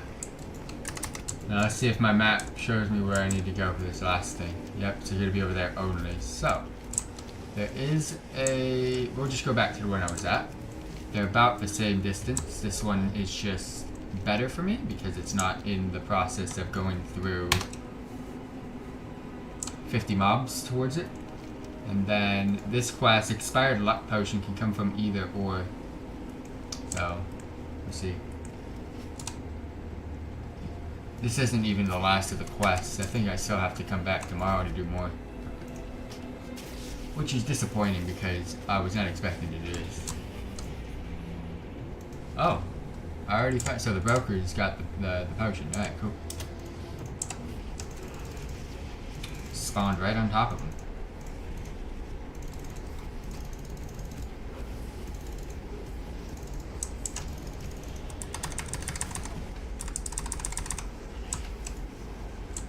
Alright, another one's right here.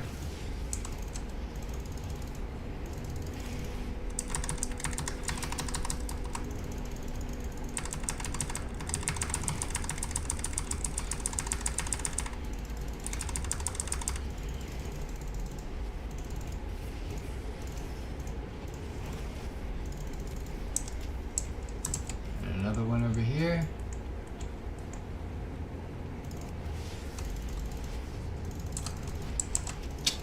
You were nowhere near it when I pulled, bro.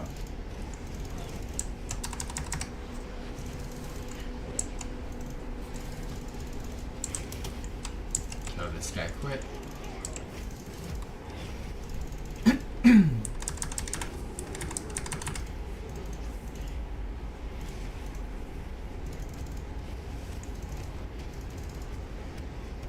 Third and final.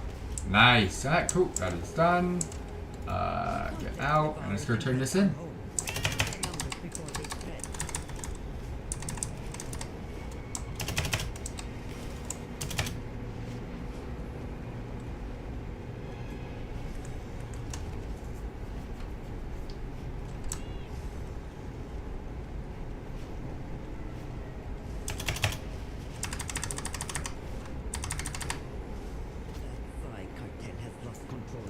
Alright. Definitely not done. Ooh. A blue for you. Receive your reward. Are you kidding me? Is that it? Oh, so goated, bro. I'm done. I thought I had to come back tomorrow for this, but it is another freaking slate back. God damn it. I'm not even going to make it a favorite, man. I'm done with it, though. That's very cool. Alright, let's start farming treasures. That's going to be it for the night, I think. Got the mount.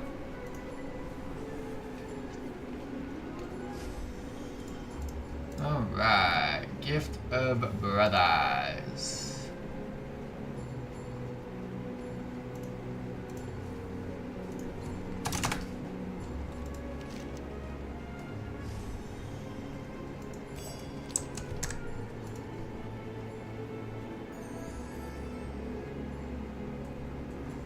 Are these outside? Alright, let's go. So these are not phase diving ones, these are regular ones.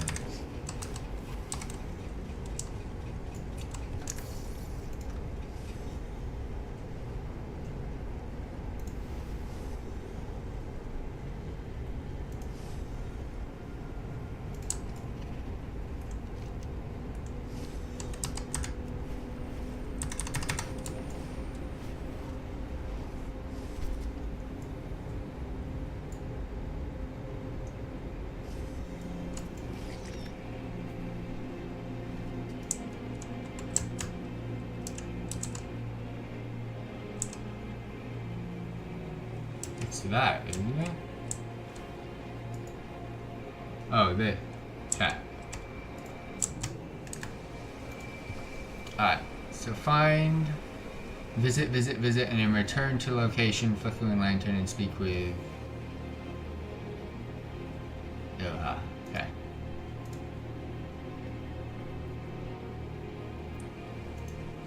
Alright, this first treasure that we're gonna farm. Gift of the Brothers, but my gosh, for a zone to have this many treasures pisses me off. But anyways, we are here on the map, and this is not just a clickable treasure like some. You have to find this little flickering lantern.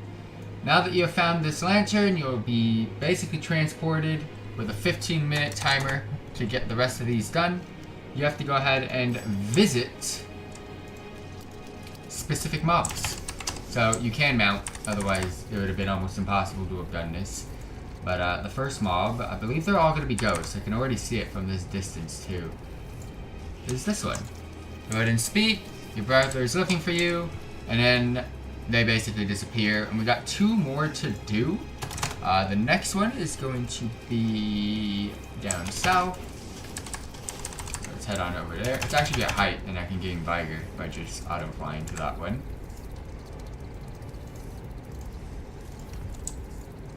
I can already see it. Perfect. Oh, that gave me a little boost at the end there. And then we have 1 more to go, and it is going to be just past where we started.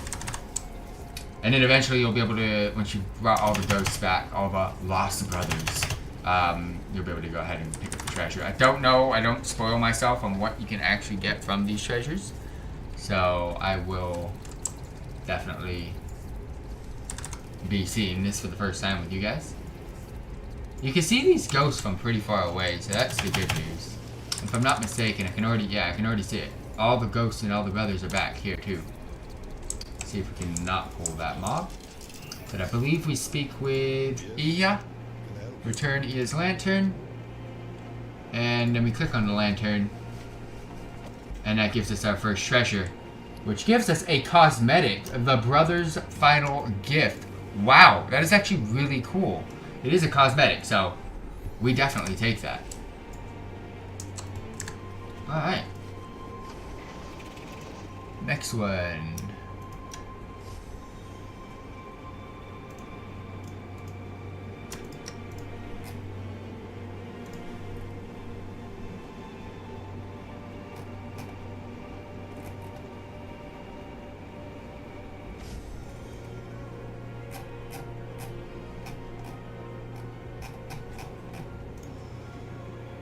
So it's in the middle.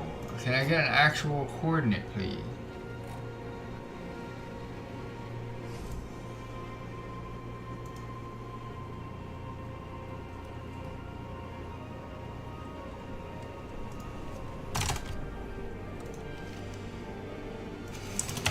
There we go.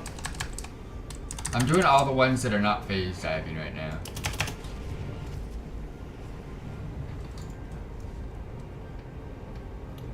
Alright, so there should be some sort of treasure around where I'm currently at. Is it this? Iksar's favorite crystal. And that gave us... Perfect. Well, it's a part of that, but Iksar's favorite crystal is a part of the treasures of Koresh, and that's basically what I was here for. It gave us a Reshi crystal fragment. Attempt to harmonize with the fading energies of Koresh. Doing so while in Koresh will increase your... Okay, so intellect increase. But we are currently here on the map. It is not phase diving. It is a regular crystal. If I use this, is it... Okay. 60 minutes. Well, that was a waste. But hey, it is what it is. Alright, next one. Forlorn Wind Chime. Pick that up. Got 2 done.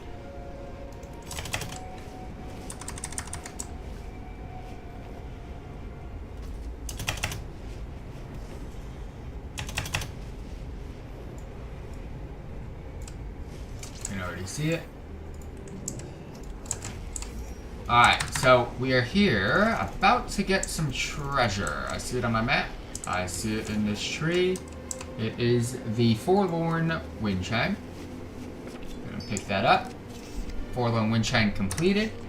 Got some junk and got another Reshi crystal fragment, which gives you an intellect buff for roughly an hour. So for those who wonder where we are exactly, we are here on the map.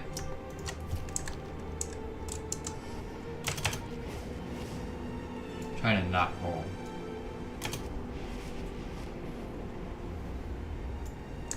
Okay. Next one. Tumble package.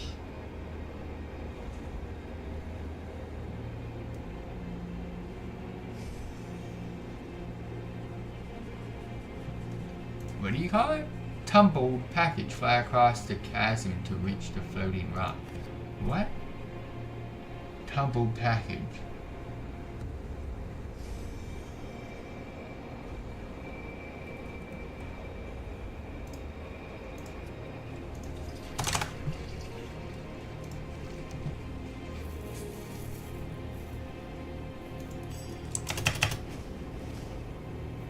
I am so confused.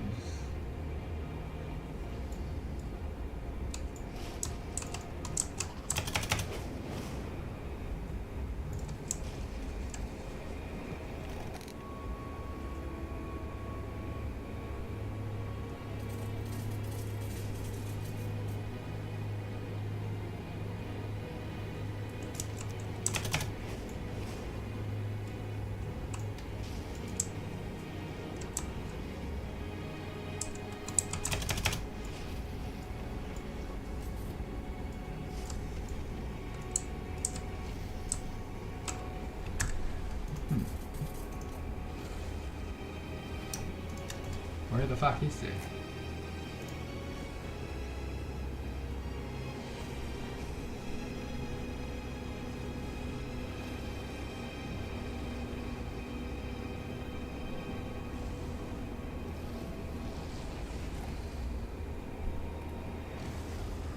Tumbled package. Where the hell is this? Your workflow is important.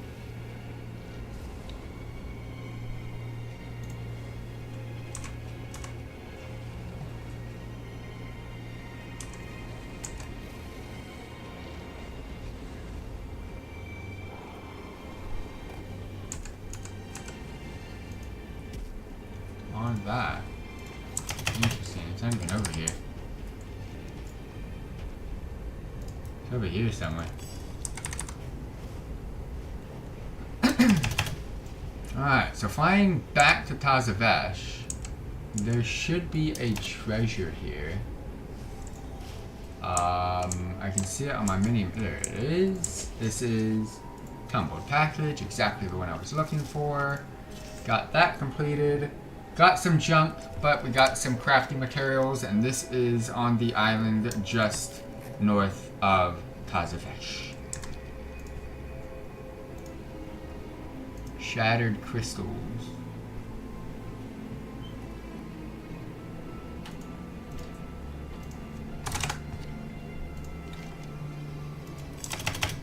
So that was what I was looking at, though. The issue is I didn't see on top of the mountain.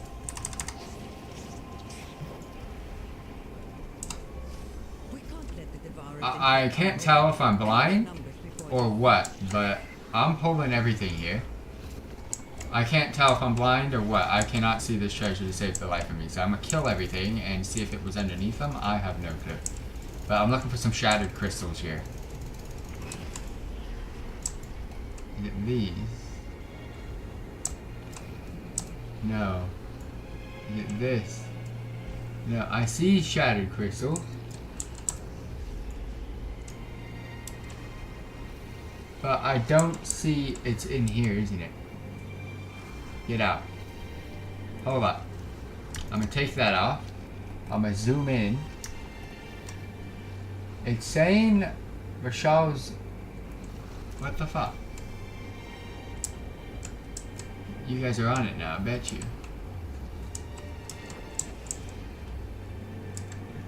Let's find out.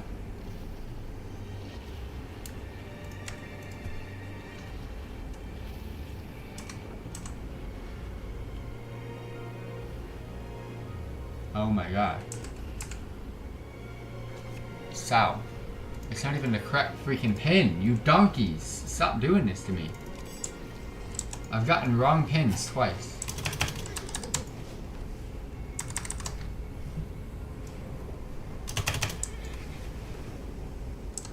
I have no clue, I just know this pin is slightly... Kind of, there it is, I can already see it. Shattered crystals, please, yes? Yes, it is. I don't think we got anything for that either.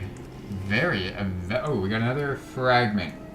Another intellect buff for 60 minutes. But for those of you wondering, my pin is awful. I am here on the top of the mountains on the right island on the southern part of it.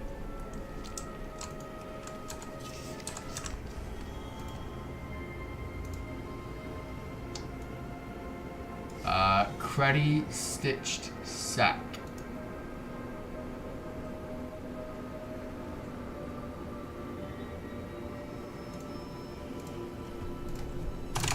If you give me the wrong fucking pin again. Oh, you did.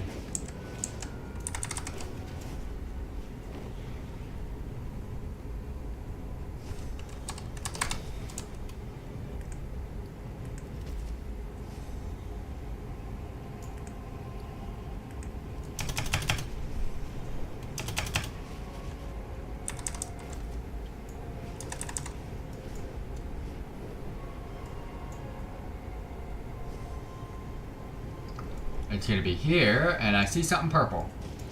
Is that a cruddy sack? That is a crudely sack, not a cruddy sack. That's a crudely sack. Now, I think we just got a cosmetic, but we're about to find out. We did get a cosmetic. It is sadly a mace. Not really cool, but a cosmetic is a cosmetic. We get the Tazavesh Lookout's mace, so a collectible is a collectible. I'll take that any day. And for those of you wondering where we are, northernmost island besides the PvP one, and we're on the southern section of it. Ancient coffer, top of the tower in Castigar. Cart of letters, click the cart, then, okay, so ancient coffer. Collect battered book and submerged bottle to see. A battered book and a submerged bottle. A battered book and submerged bottle. That is going to be number 16. Alright. I need to find a book. And a bottle. To see it.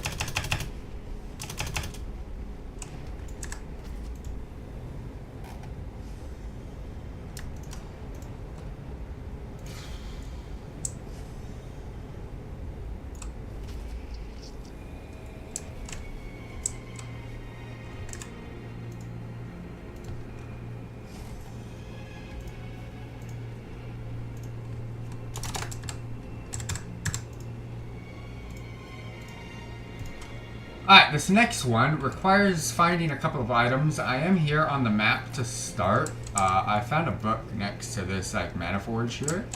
I do need to also find a bottle, which is going to be inside the oasis. I hope I have the correct markers for this. I don't remember it being this far, but we'll see. We shall see. To land on this. Here somewhere. A bottle. Bottle. Where's the bottle? The map pin is over here. So the bottle should be... Oh, it's in the water. Okay.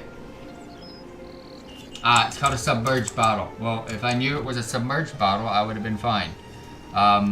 Now, we take these to the actual treasure itself, and it should appear. So let's head on over. A lot of the treasures here in Tazavesh are... Koresh, not Tazavesh. Some of them are in Tazavesh, but Koresh are just like clickable treasures like they usually would. You find them, you're good to go. But some of them are also requiring you to do like actual little mini hunts for them, so... there it is. That is the ancient coffer. Perfect. Yay! I don't know what... Oh, Mr. Longlegs. That sounds like a pet. And it is. We just got a companion. Not a nice looking one, because I don't really... Not a fan of spiders, but we got the Longlegs. Let's go.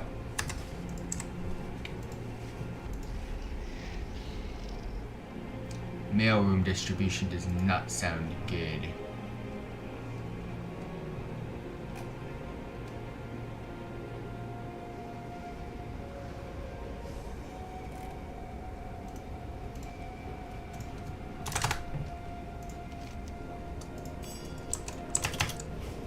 back we go to the main city.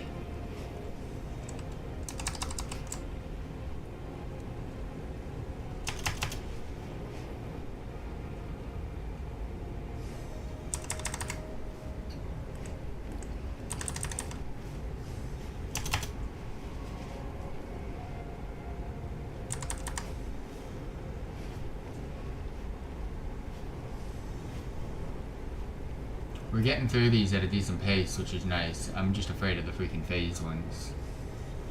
That fine cartel has lost control of the docks. I need someone competent to sort it out for them.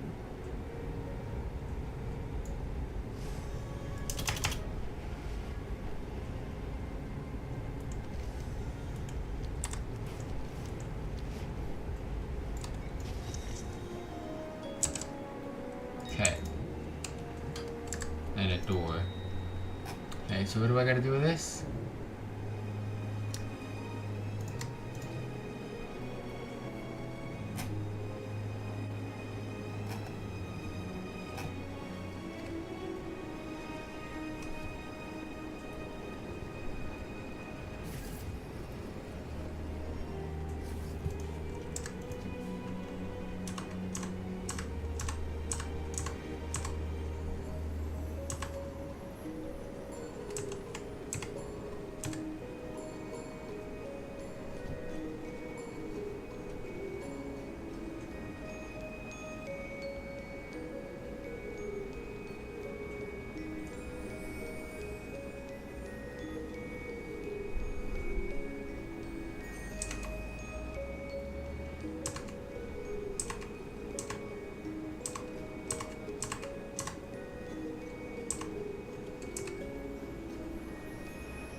Interesting. We'll give it a go.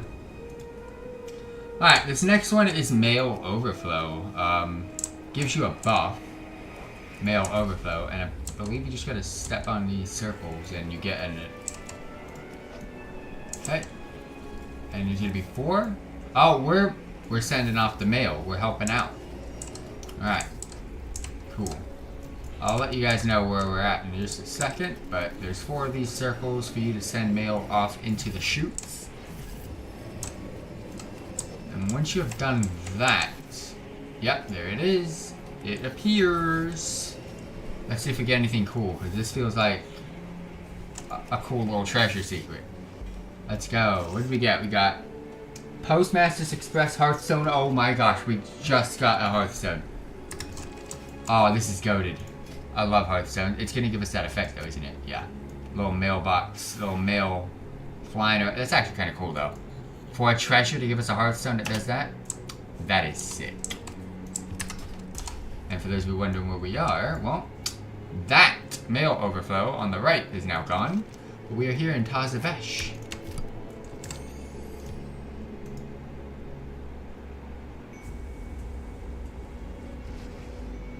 Skeletal tailbones.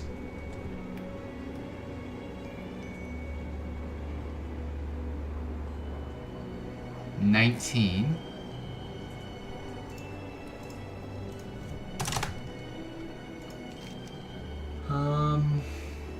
Way over there. I'm not doing these in any order, by the way.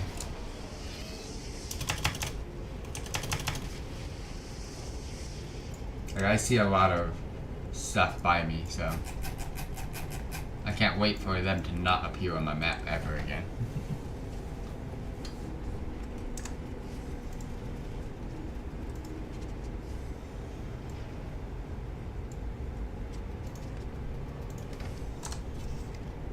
Almost done with the ones outside.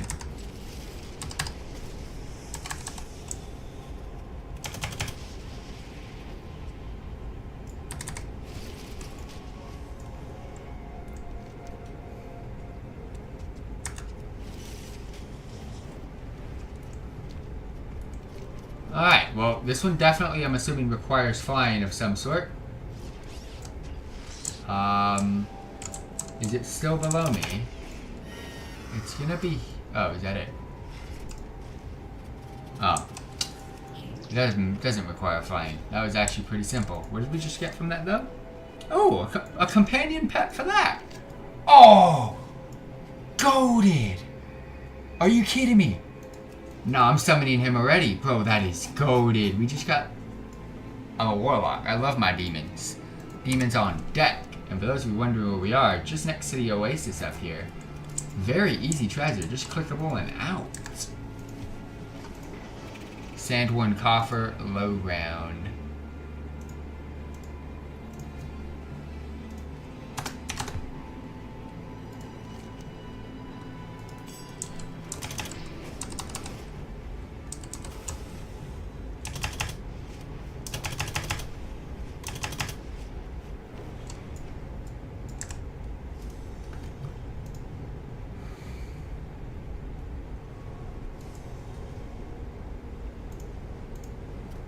Wastelander Slash is in a cave. This one's slow ground. Shadow God harry us from all sides, even across plains. We must not be caught off guard. It's here somewhere. Has to be, no? No! Get me. It says low ground. You fucking lying shit.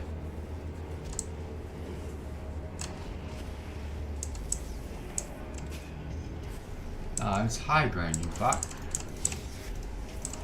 Don't you ever lie to me again.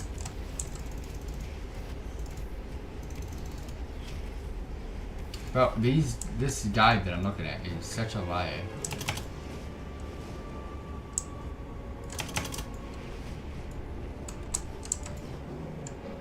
Alright, this next one, we have Sandworn Coffer. I am here on top of the freaking cliffs, unlike some people saying it's low ground.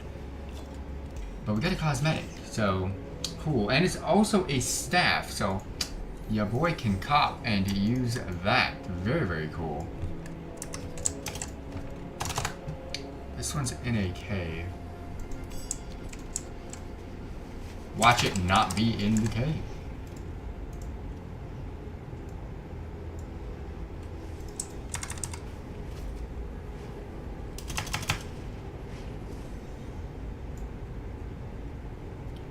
Alright.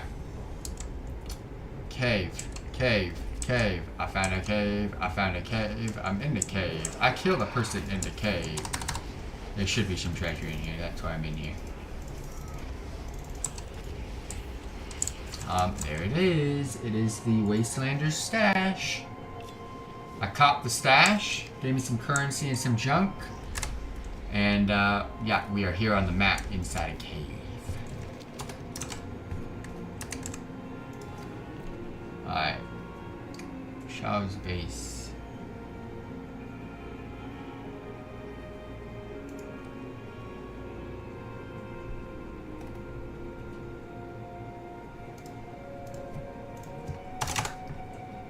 Isn't that what I saw here? And I never saw it. Damn it.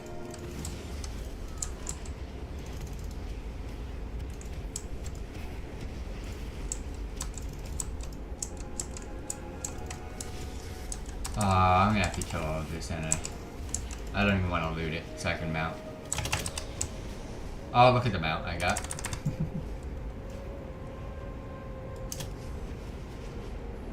We can't let the Devourers infest our home. Count their numbers before they spread. Alright, bad news, I've been here before. And the reason why it's bad news is because I cannot see this vase to save my life. It says it's down below, right? But like, is there a cave? Is there a way to get down below? No.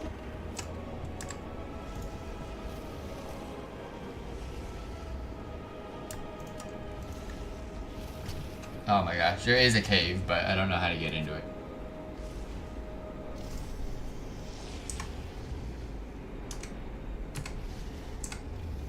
It's about halfway. Before you get to the actual ravine is where the cave is. Ah, so there's a cave. Well, for those of you looking for the exact entrance, it's right there. There's a vase in this cave. Ooh, what is this? Oh no, that's a part of the stupid quest. This is also a part of the stupid quest. I'm here for the vase, guys. So I don't know about you, but I just want treasure. And I see it, so I'm gonna let my pet do his thing. And I'm gonna loot that bee.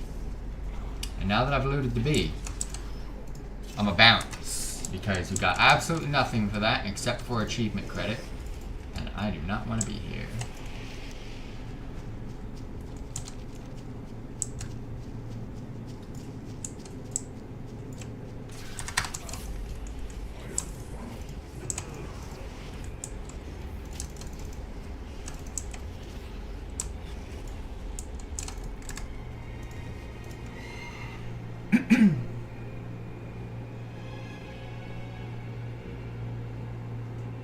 Lightly dented luggage.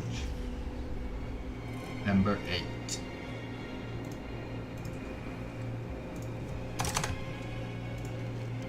What do you mean possible location?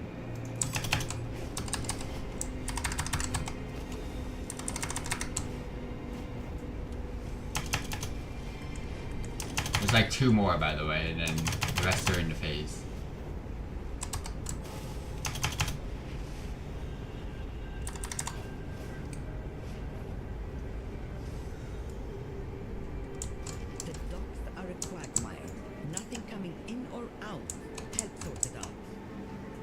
Broker Exquisitola. That is not what I wanted.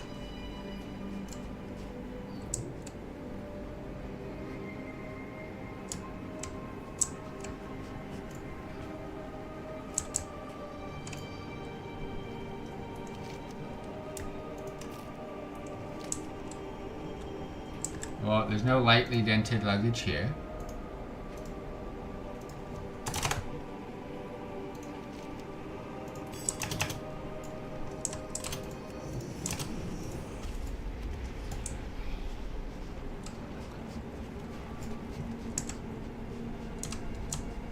Oh my gosh, I'm not even close to this thing.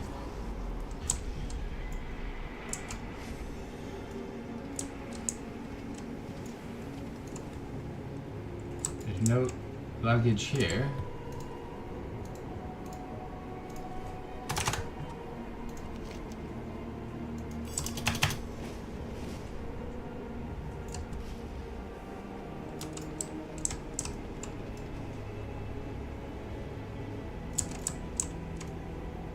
The fuck is this shit?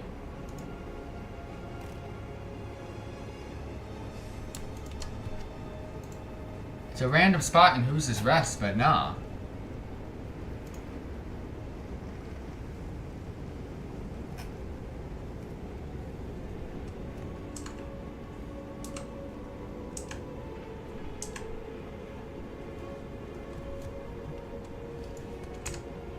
So you will see it on your map though.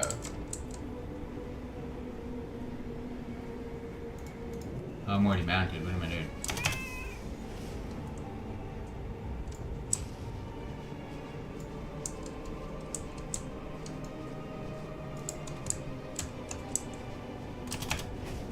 Huh. I'm gonna have to come back to this one.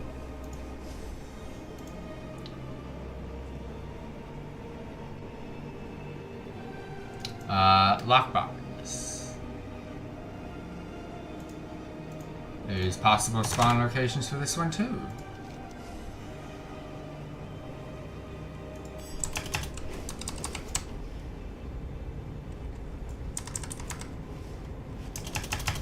This is my last one, I think. Yep. Abandoned, lockbox, and lightly dented, and those are going to be all of the ones that are out. And the other half are all going to be in the phase.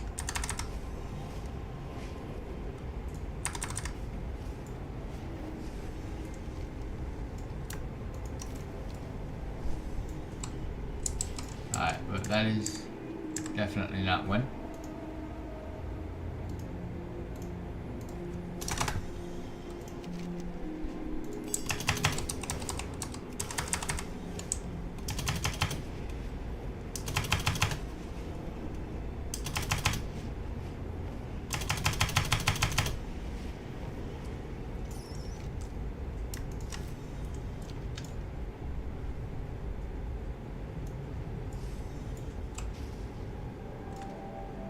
Another lockbox here.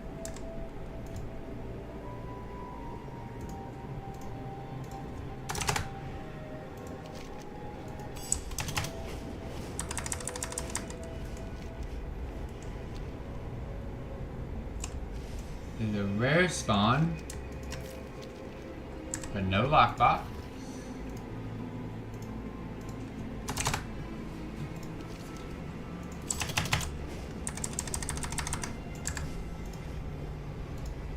There's 5 spots that this one can spawn.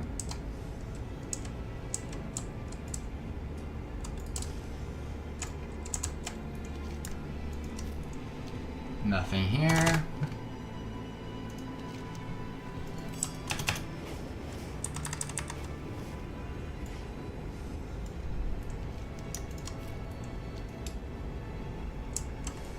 Is this abandoned lockbox? Give me it! Holy! Oh my gosh, that was actually annoying as fuck, boys. So this one, once someone actually loots this treasure, it won't be in this spot. I just got a cosmetic from it, so let's just check out what that looks like, but nothing great. But anyways, if you loot it, like I just did, it is no longer there, and no one else can ever find it. It'll be at one of 5 different locations. One location where I'm currently at. Another location being here on the map. Another location is, if I can get it, being here on the map. So that's a 3rd. 4th location being here. So you guys can kind of see the square going on. 1, right there. 2, right there. 3, right there. And 4.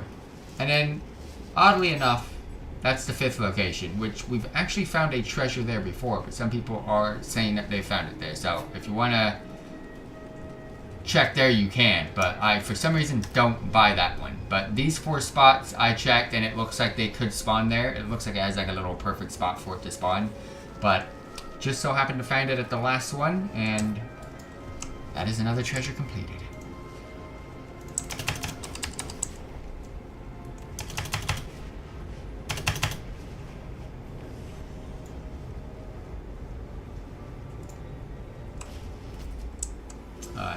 Not there. Not there. I wonder if it can't spawn because of the Warcraft. You know what I mean? Well, sadly, the rest of these are all in the phase, so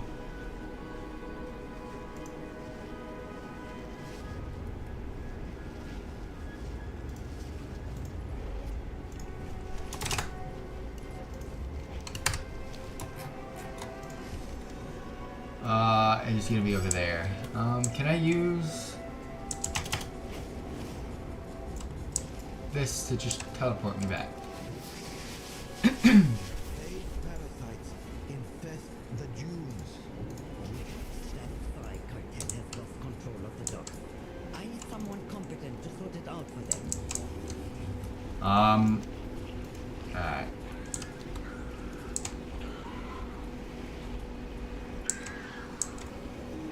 Ooh, an orb. I got one! I got one! Let's go! That's the first one I've gotten. It is a cosmetic. You just basically have to run through random orbs in the phase that look like the ones that I just got through. But yeah, your boy has just copped his first cosmetic in the orbs. Let's go. I don't know about being mounted, man.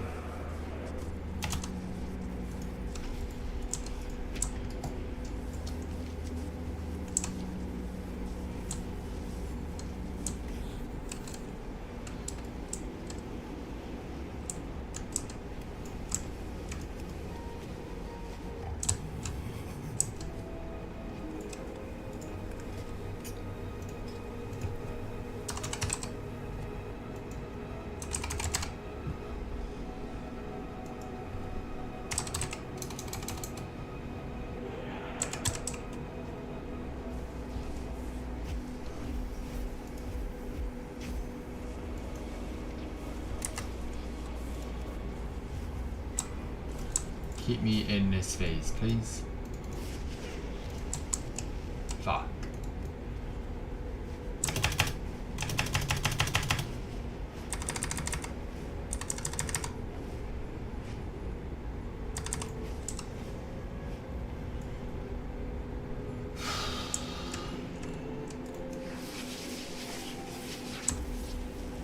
Alright. Well, I gotta get out there. How? I does not know, but we will run and gun and figure it out. This is a speed boost. No? Exit fate? Nah. That's not what I want. I'm gonna go this way. I also need to probably get my pet out. So he can just get aggro really quick. There you go, Pat. Ooh, an orb. We take those. 2 for 2? No. Shit. Shit. Well, let me loot that. Because I'm goated. I got stuck. What the fuck?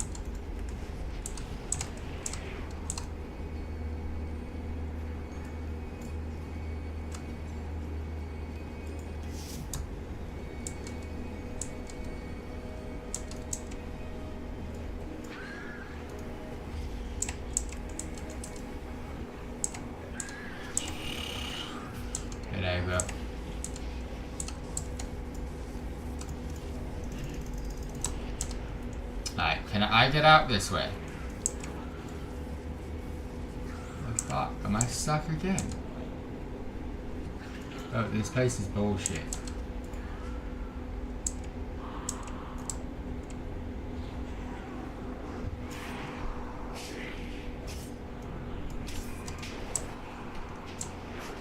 You know what? Just kill me.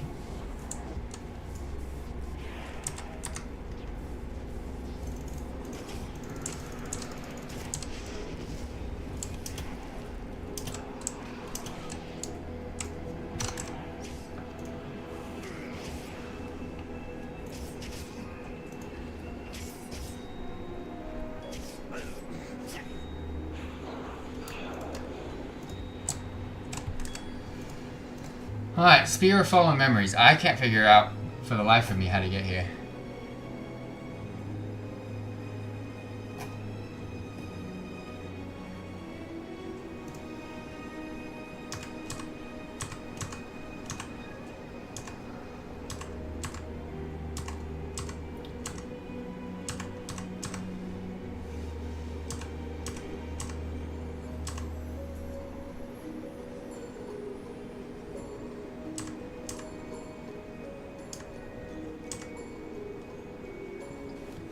So I was right the whole time, by the way.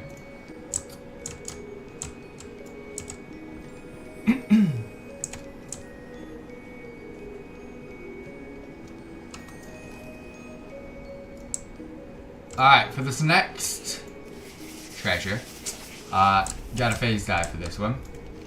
And that is the conduit in Tazavesh. I'm gonna try my best to not pull anything. So, I mean, not fight anything. I'm definitely gonna pull things, but let's not fight things. So yeah, I'm just gonna keep going. Treasure's over there, outside, so it is not in a great spot. And I don't know of many ways of getting out. If you have a goblin glider or something, this is probably gonna be easy for you. I can't put my soul stone on, so that's that. I have recently died. I'm trying to think of how I know I have some Slowfall toys, but I don't know how those toys, or what they're called. Ooh. Okay. But how far is this gonna take me? Because that's fucking too far. That's too far of a jump. Ooh, I see a cliff. Oh, I can jump. Yeah, we're good. We've made it. Let's mount up. I don't even know if mounting's faster, but we've made it. We've made it down. And it's an easy clickable treasure, so you don't even have to worry about doing any tasks. That was the crazy task, is just getting here.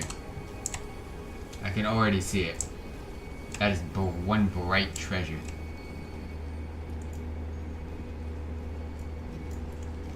Perfect. Anything cool? Probably cosmetic. Based off of that, yeah. That made total sense. No! What is it? It's a spear. But I can't see it. There we go. They all look the damn same.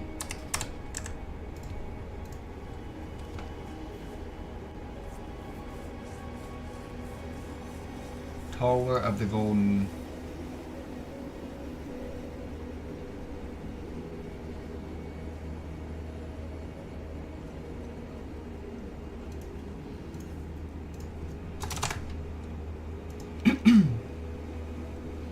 Damn it.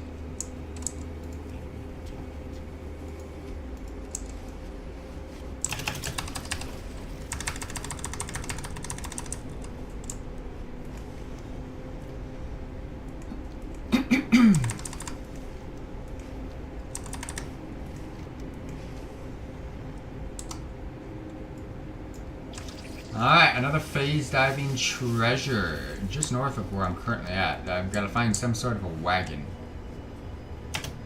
Is this? No, it's another wagon. Damn it. Of course, knowing my luck, I've already pulled stuff. This wagon. Let's just loot it. See if I can boot it. No, you bums! Alright, kill everything. Didn't want to kill you guys, but you have made me do so. So don't blame me. Do not blame me. Oh my gosh, how much more am I gonna have to kill? Go kill that one for me, guys. I'll give you some more pets, but yeah, that's enough. I can loot. Loot the treasure. Ooh, is that another? Oh my gosh. Let's go. It's one of those cosmetics. Alright, cool. Are you kidding me with these mobs, though? These mobs are awful. I can't even show you guys where I'm at. Alright, finish this off.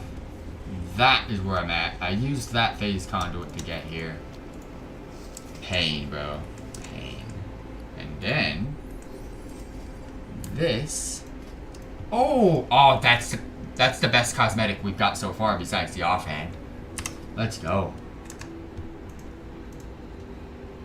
Shadow Guard Crusher. Weapon underground inside the northern side of Shadow Point.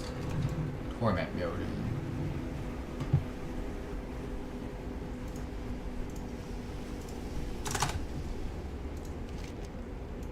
Okay.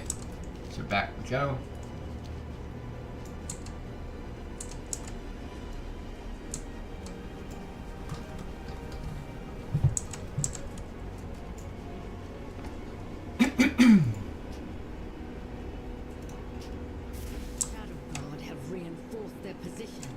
Alright, we're here. I've used this conduit to get me to that spot, so let's see what we can cook. Uh-oh, that do come hella close. Ah! Scary! Scary Terry, boys! Alright, we gotta go in there. My pet's about to do a madness. He's about to pull everything and allow me to loot. That's what he's about to do. Yep, there you go, pet. And then there should be some treasure. I can already see it. There's no mobs in here, which is fantastic. Ooh, another cosmetic. Are you kidding me? It's a mace this time. Not bad. Draenei vibes.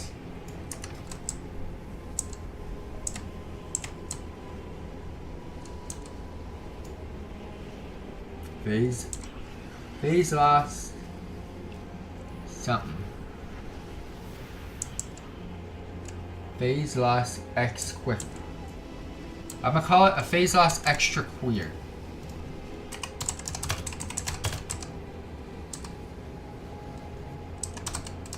Even though it's not. So these phase loss chests give you nothing.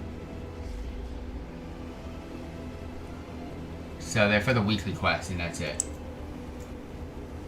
My poor pet, bro.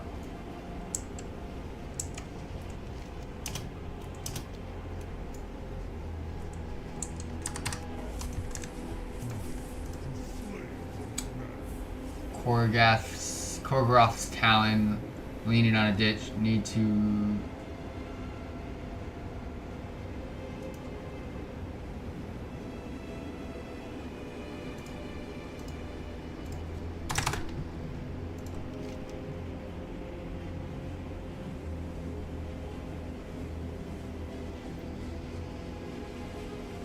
What the fuck? I pinned something. Oh, it's way over there. If that's the case, I'm out. Shadow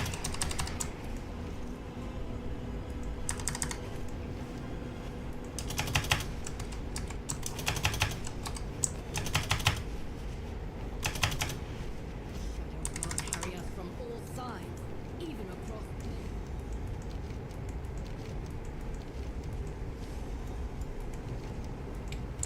Wastelanders drain our pylons of energy.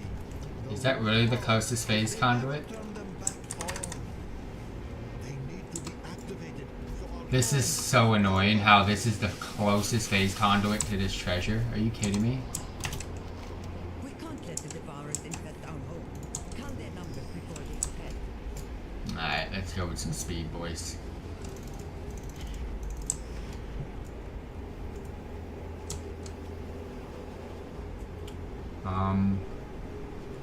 Besides knowing it's right in front of me somewhere, it says it's up above, so I'm gonna go up above. I think my pet's gonna have to handle that guy.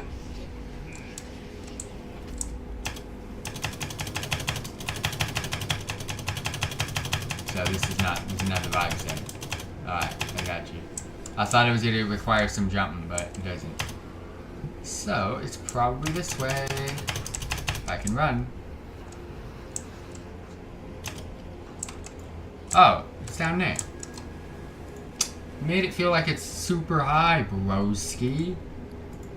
Alright, well, that... Ooh, this. Is what it is.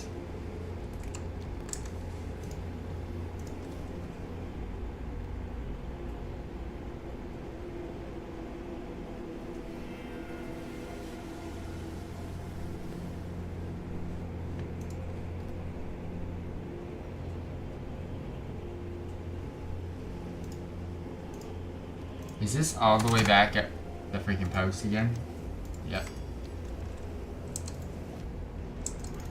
Oh.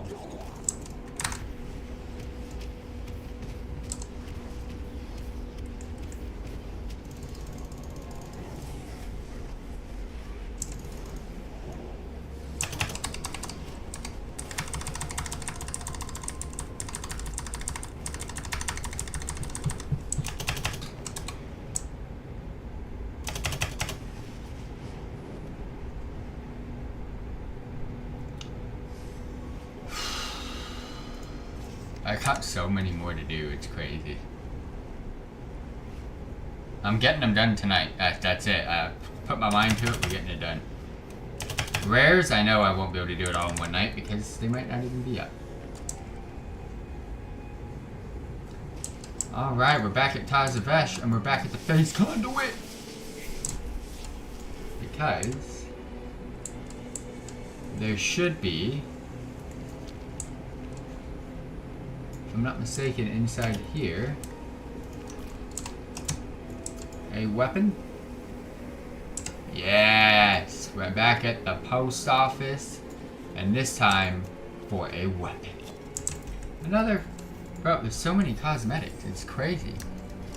So many, but they all look the damn same to me.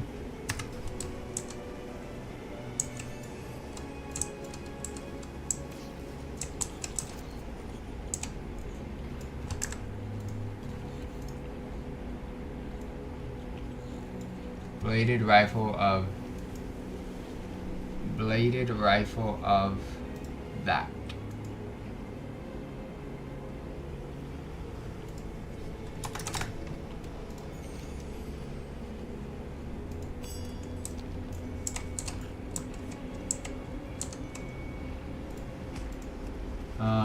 Auction house.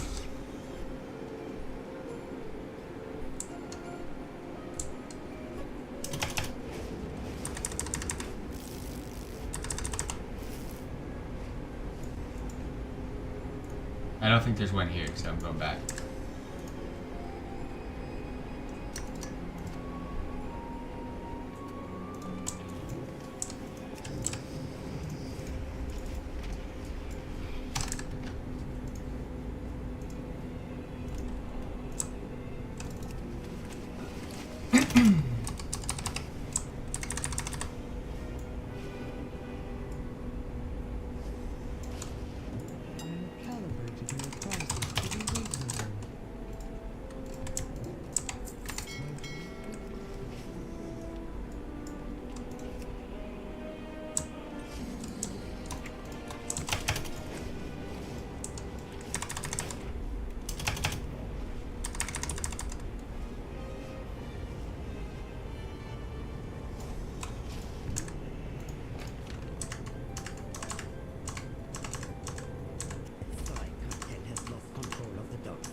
Alright, so before you do this next one, I highly suggest you have some sort of a slow fall toy or goblin gliders attached to your gear, or even a goblin glider kit. Now, I'm picking the kit because I have not put goblin gliders on my gear in forever. I don't even think you can anymore, because you have to go out into the abyss for this one. So bear with me, because that's where I'm headed. It doesn't require anything. It's not like it's a difficult thing to do. If you know where it is and you know where to go, then you're good. Because it's just a little platform or a little floating island that is down below. And sadly, you can't jump, otherwise you die, or you can't soul stone, otherwise you get teleported out of this place. So, if I'm not mistaken, that one down there. Pop it early just in case, but yeah, pretty good to go. And I'm making sure I land on this bee. Imagine you miss. Like, just imagine, bro. Okay, there's the treasure. And I got another cosmetic, another weapon cosmetic. I'll take it. Is what it is. It looks cool to me. Alright, definitely you can't do anything there.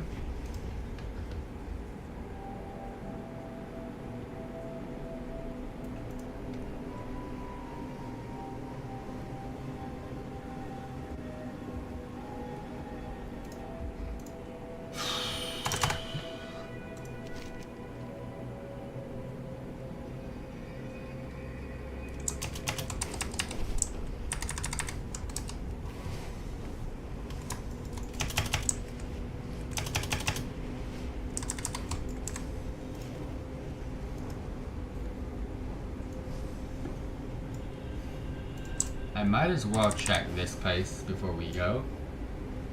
Broker, nope, that's not what I wanted. It is, it's up, it's right here. Let's freaking go. Thank God. I hate this one, man. I never see it up, but we've got the lightly dented luggage. You don't need to be in the phase to be able to see this. Unseal the crate and release the contraband inside. It's an item that you don't even need to worry about it. But we got the treasure. This is one of the locations you can find it at. The other two are, my mount wants to, there we go. The other two are going to be right behind here, or on this boat at the back here. You find it in any of those locations. You will see it on your mini-map where it is. It can only be at one of those three spots, and there is a timer after someone's picked it up until someone else can see it.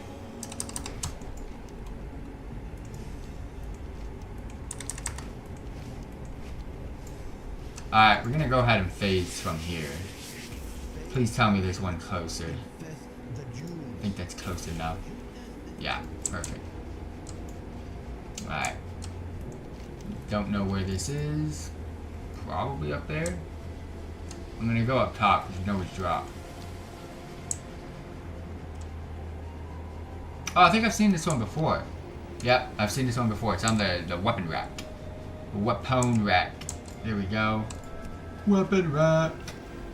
And we got a weapon cosmetic. Who would have thought? It is an axe. A cleaver. And for those of you wondering again, just north.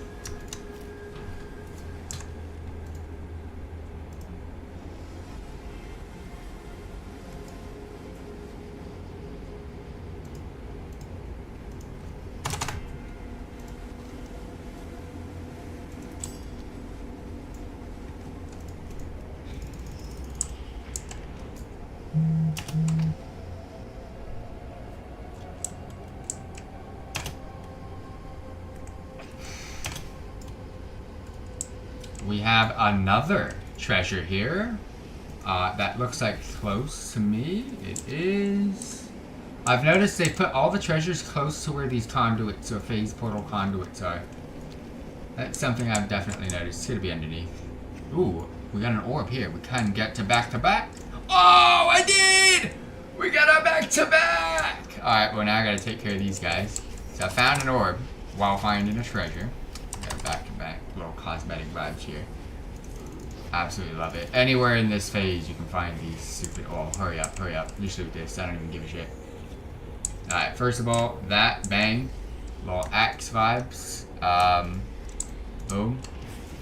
And then, we picked up from the treasure a cosmetic shield. Looks like that. Kapow. And for those of you wondering where I'm at, boom, underneath the bridge. Alright. I gotta somehow get out of here.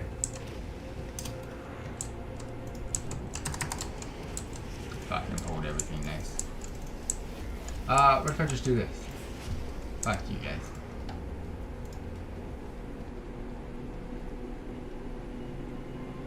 Petrified Branch of Jedi.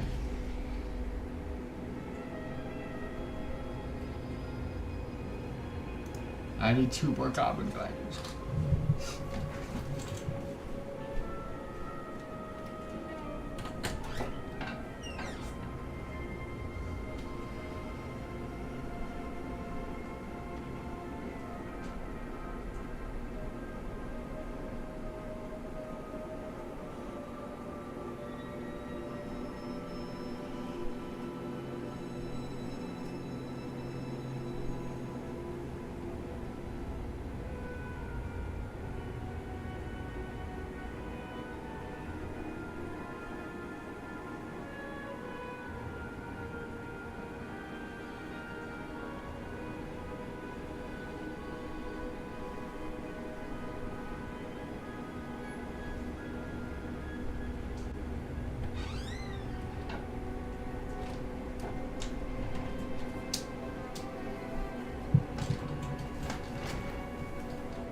I had to go to the bathroom so bad.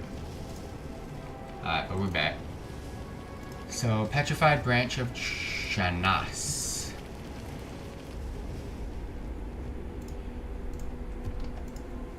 I'm gonna buy like 5 Goblin Riders just in case at this point.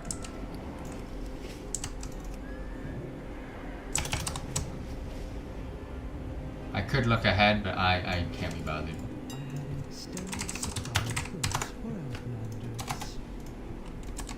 I bought 4. I clicked a button that looked like it was gonna be towards the 5, and I got 4. There's no. I don't have that many treasures left, bro.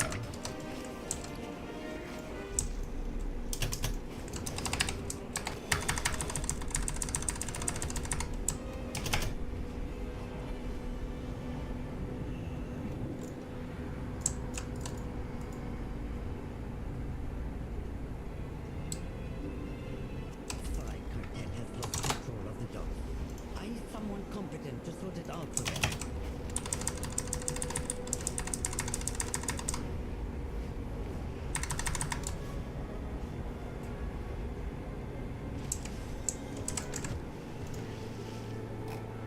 I wonder if you can get it from here. Ah, my back.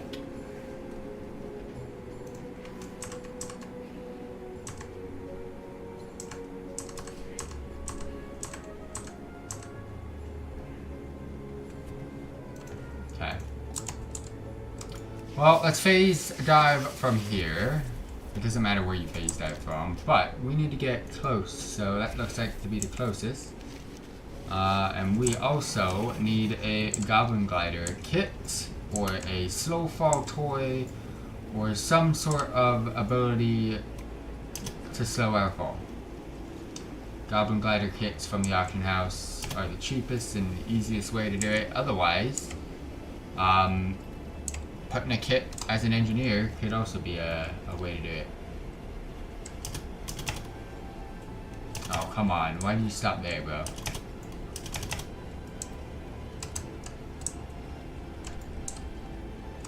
It's gonna be that, though, isn't it?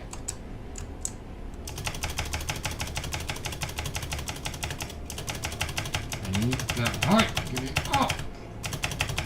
Alright, how about this? Warlock's got skills to pay the bills.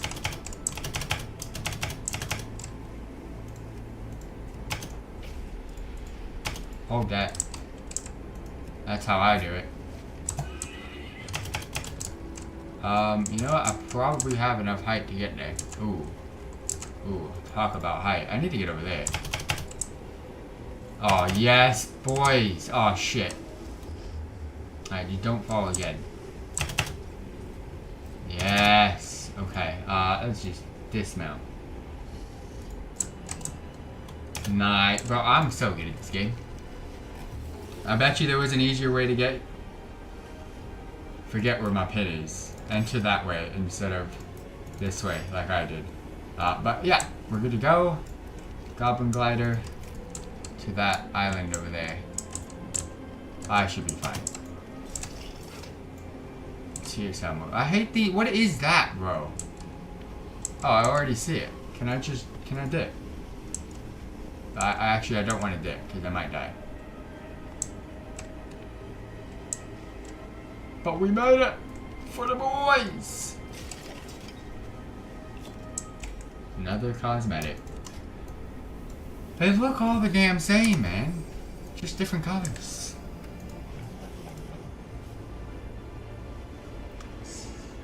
Safari skiff lantern.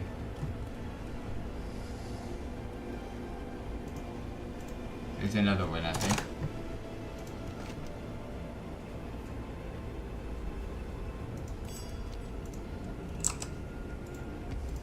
There's only one way off of this.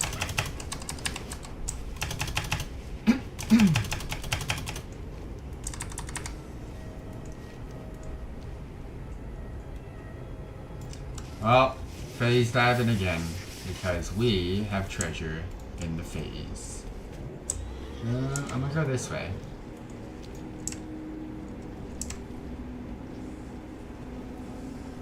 I'm scared of it, but we'll figure it out. Doesn't show that it's far. I pulled mobs, which isn't good. So it's here somewhere. But it shows that it's up.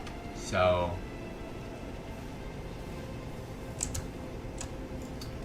Can I do what warlocks do best? Actually, I got a better idea.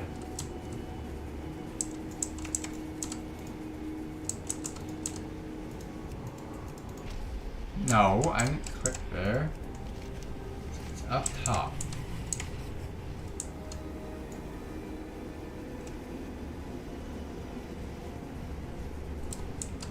Fuck, you get up there. Is there a way up there? Got a... Bro, I bet you I did this the wrong way, just like I usually do. Ooh. Oh, how the fuck do you get up there? Am I just gonna die going this way?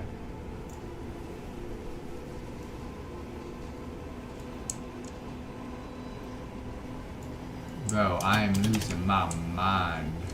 Ooh. Oh no, this looks promising. I think we caught something here. This looks so much better. Yep, I'm stupid. Sometimes you just gotta learn. That lantern is what I'm looking for, right? Wait. What the fuck? There's no bridge onto that boat. Nah. I have a goblin glider. Risk it for the biscuit? Oh shit. I might have overcooked. But we're okay. Yeah, how else are you supposed to get up here? I'll take it. I bet you it's another offhand though.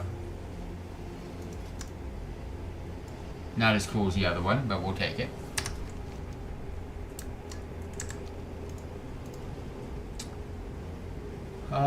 Warglaive.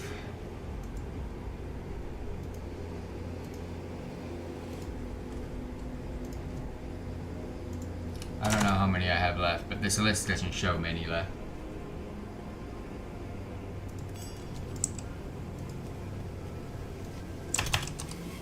Ah, shit.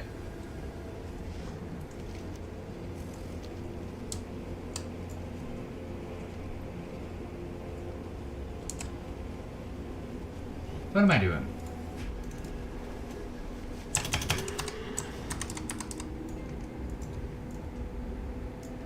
Alright, phase dive yet again. Get me close. That looks close enough. I can probably go to the next one. There we go. Not much closer, but it's close enough. Now, some sort of a warglaive.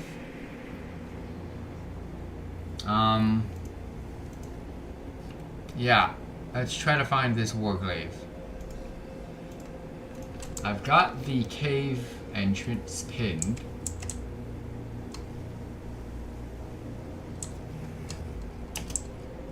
Okay.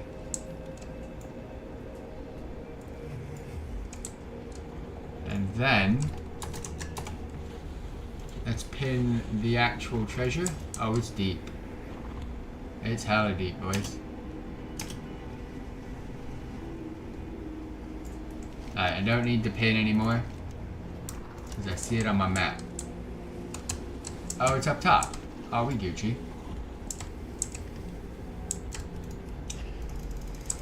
Speed boost.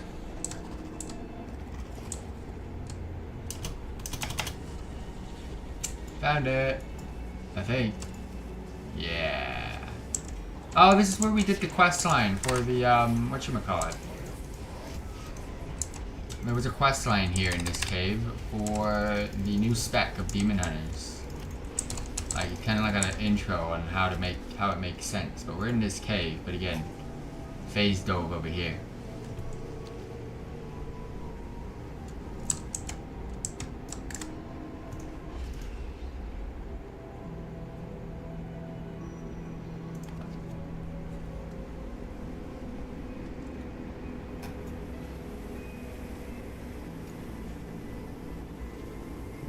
Ethereal.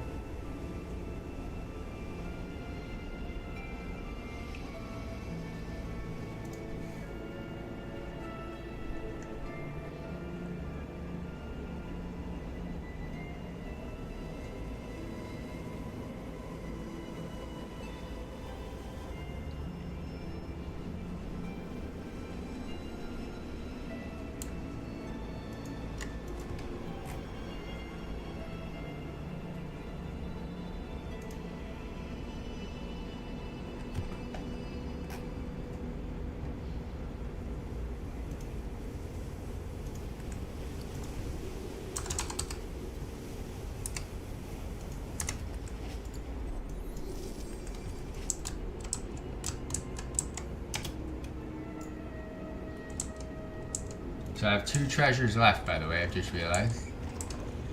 Ethereal and then a phase blade. Ethereal I'm doing right now, but phase blade, for some reason... Did I try that earlier?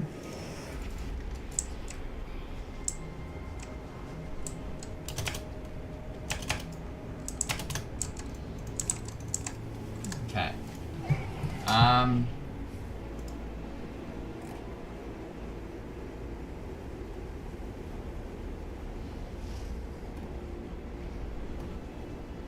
Ethereal is number 9.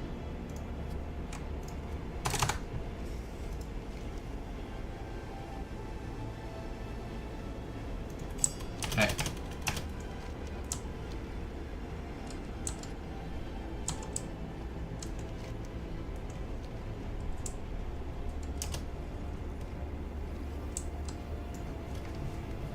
I can't believe I've done all of this today. Wow. What a freaking grind. Now I gotta edit these. Well, we're already in the phase, so I'm gonna just go here. Parasites infest the dunes. Next one. Okay. So it's gonna be here somewhere. And it's supposed to be a difficult... Oh, it's this. Oh, I've seen this on TikTok. Well...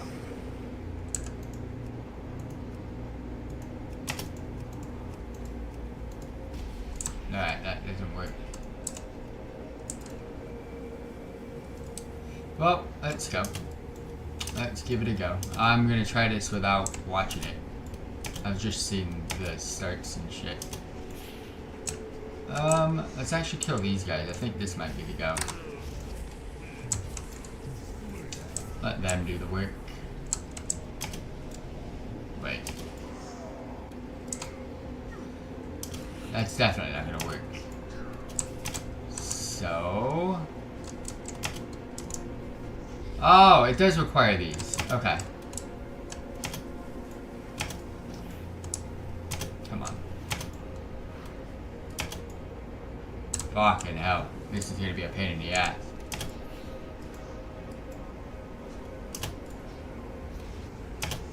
Fuck off. Thank God I am a warlock, because ya boy is going to cheat his brains out.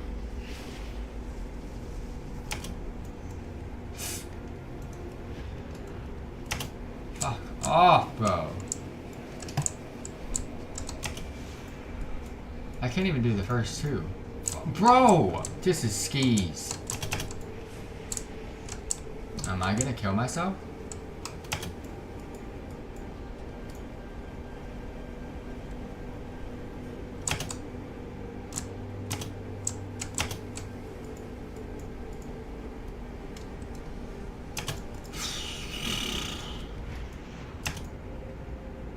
Okay.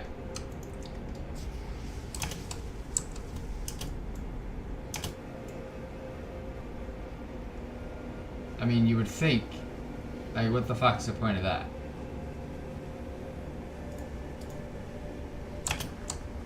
I hella overjumped that. So I'm gonna go on to that and then start going that way. That, I don't see what the point of that is.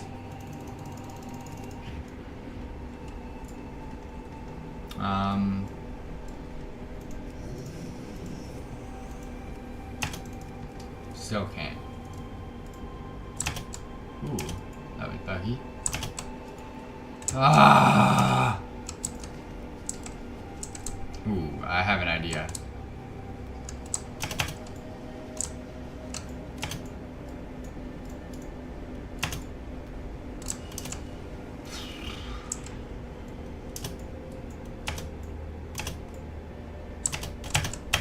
It glitches so hard. The stupid rubble. Oh my god. Blizzard, what are you doing? Like, I just might as well wait for the cooldown. Yep. Fuck it. 3 seconds. Okay. I have yet to see a video of this. Fuck it. Should I Goblin Glider? And just slow my freaking fall?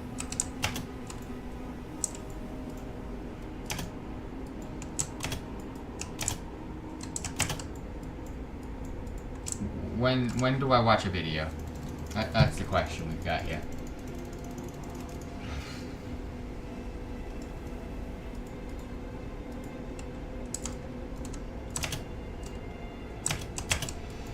Oh, fuck it.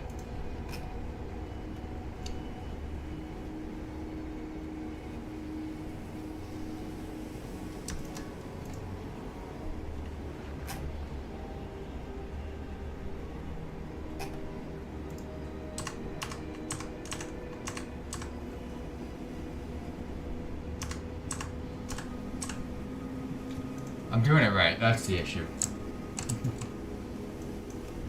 Alright, back up we go.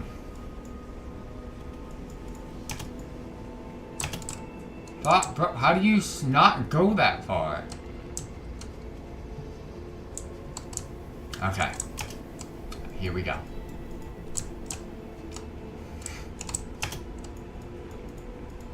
Like, if I was a class with so fall, that'd be nice, but I can't complain. I have my gateways. I have to do it from back here. There's no way. There we go. Okay. Next checkpoint. Oh my gosh. Fuck it.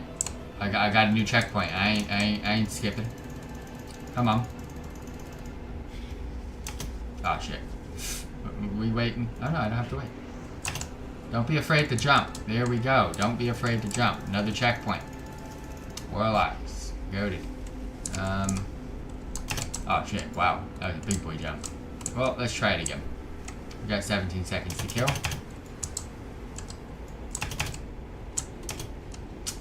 And tried speedrunning it, fuck it. I'm surprised they didn't stop Warlocks from doing that. Alright. Another checkpoint. Ooh.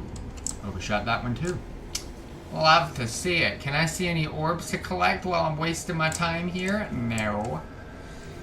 I can't believe you guys have watched this far, by the way. Sometimes you just gotta transmorph. Maybe Fat Boy. Is this a panda? Yeah, Panda Boy's gonna do it.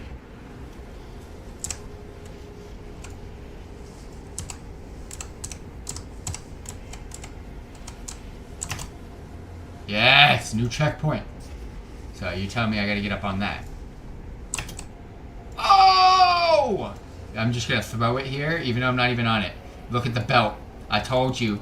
Oh shit, I can't even transmorph. That's how, I mean, I can't portal. Nice, I gotta portal that. Alright, I'm gonna go there. I've so done it. Right?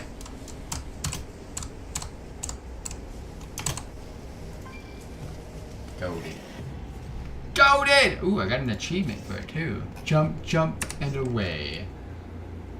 Alright, well, we take it. We take it.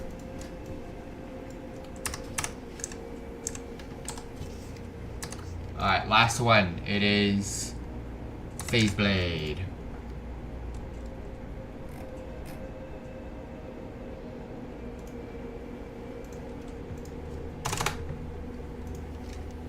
Number 26.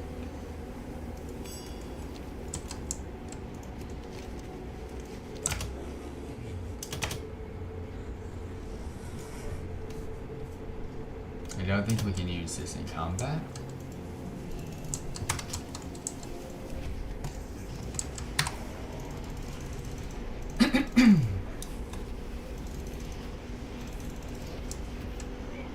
Alright, we're already phased, so we're going to the Overlook. And there should be some sort of a blade over here. I'm actually just going to take this pin off, so I'd rather see it on my map.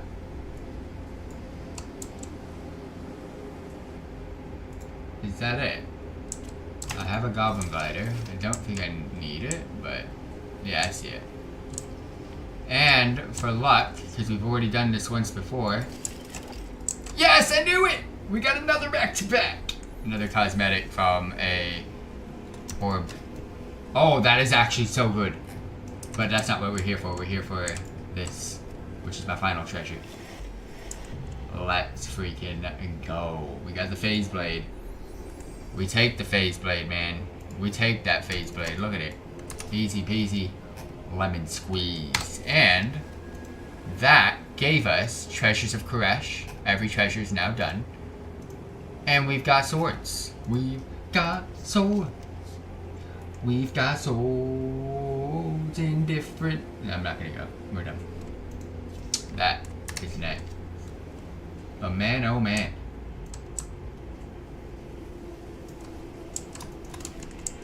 Was that a wild ride, boys? Was that a wild ride? I'm done though.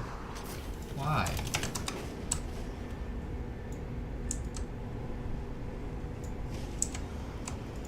All our efforts have led to this.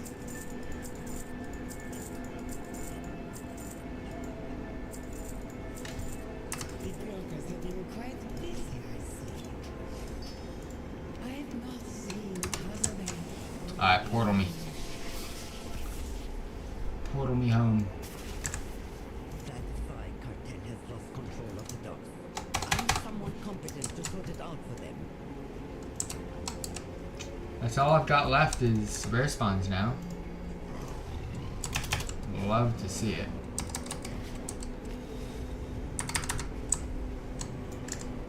But that is it for the night before I go kill myself. So, thank you all very much for dropping by and tuning in. Might not be live tomorrow. We'll see. But I cooked today, I'll tell you that much. I definitely cooked today.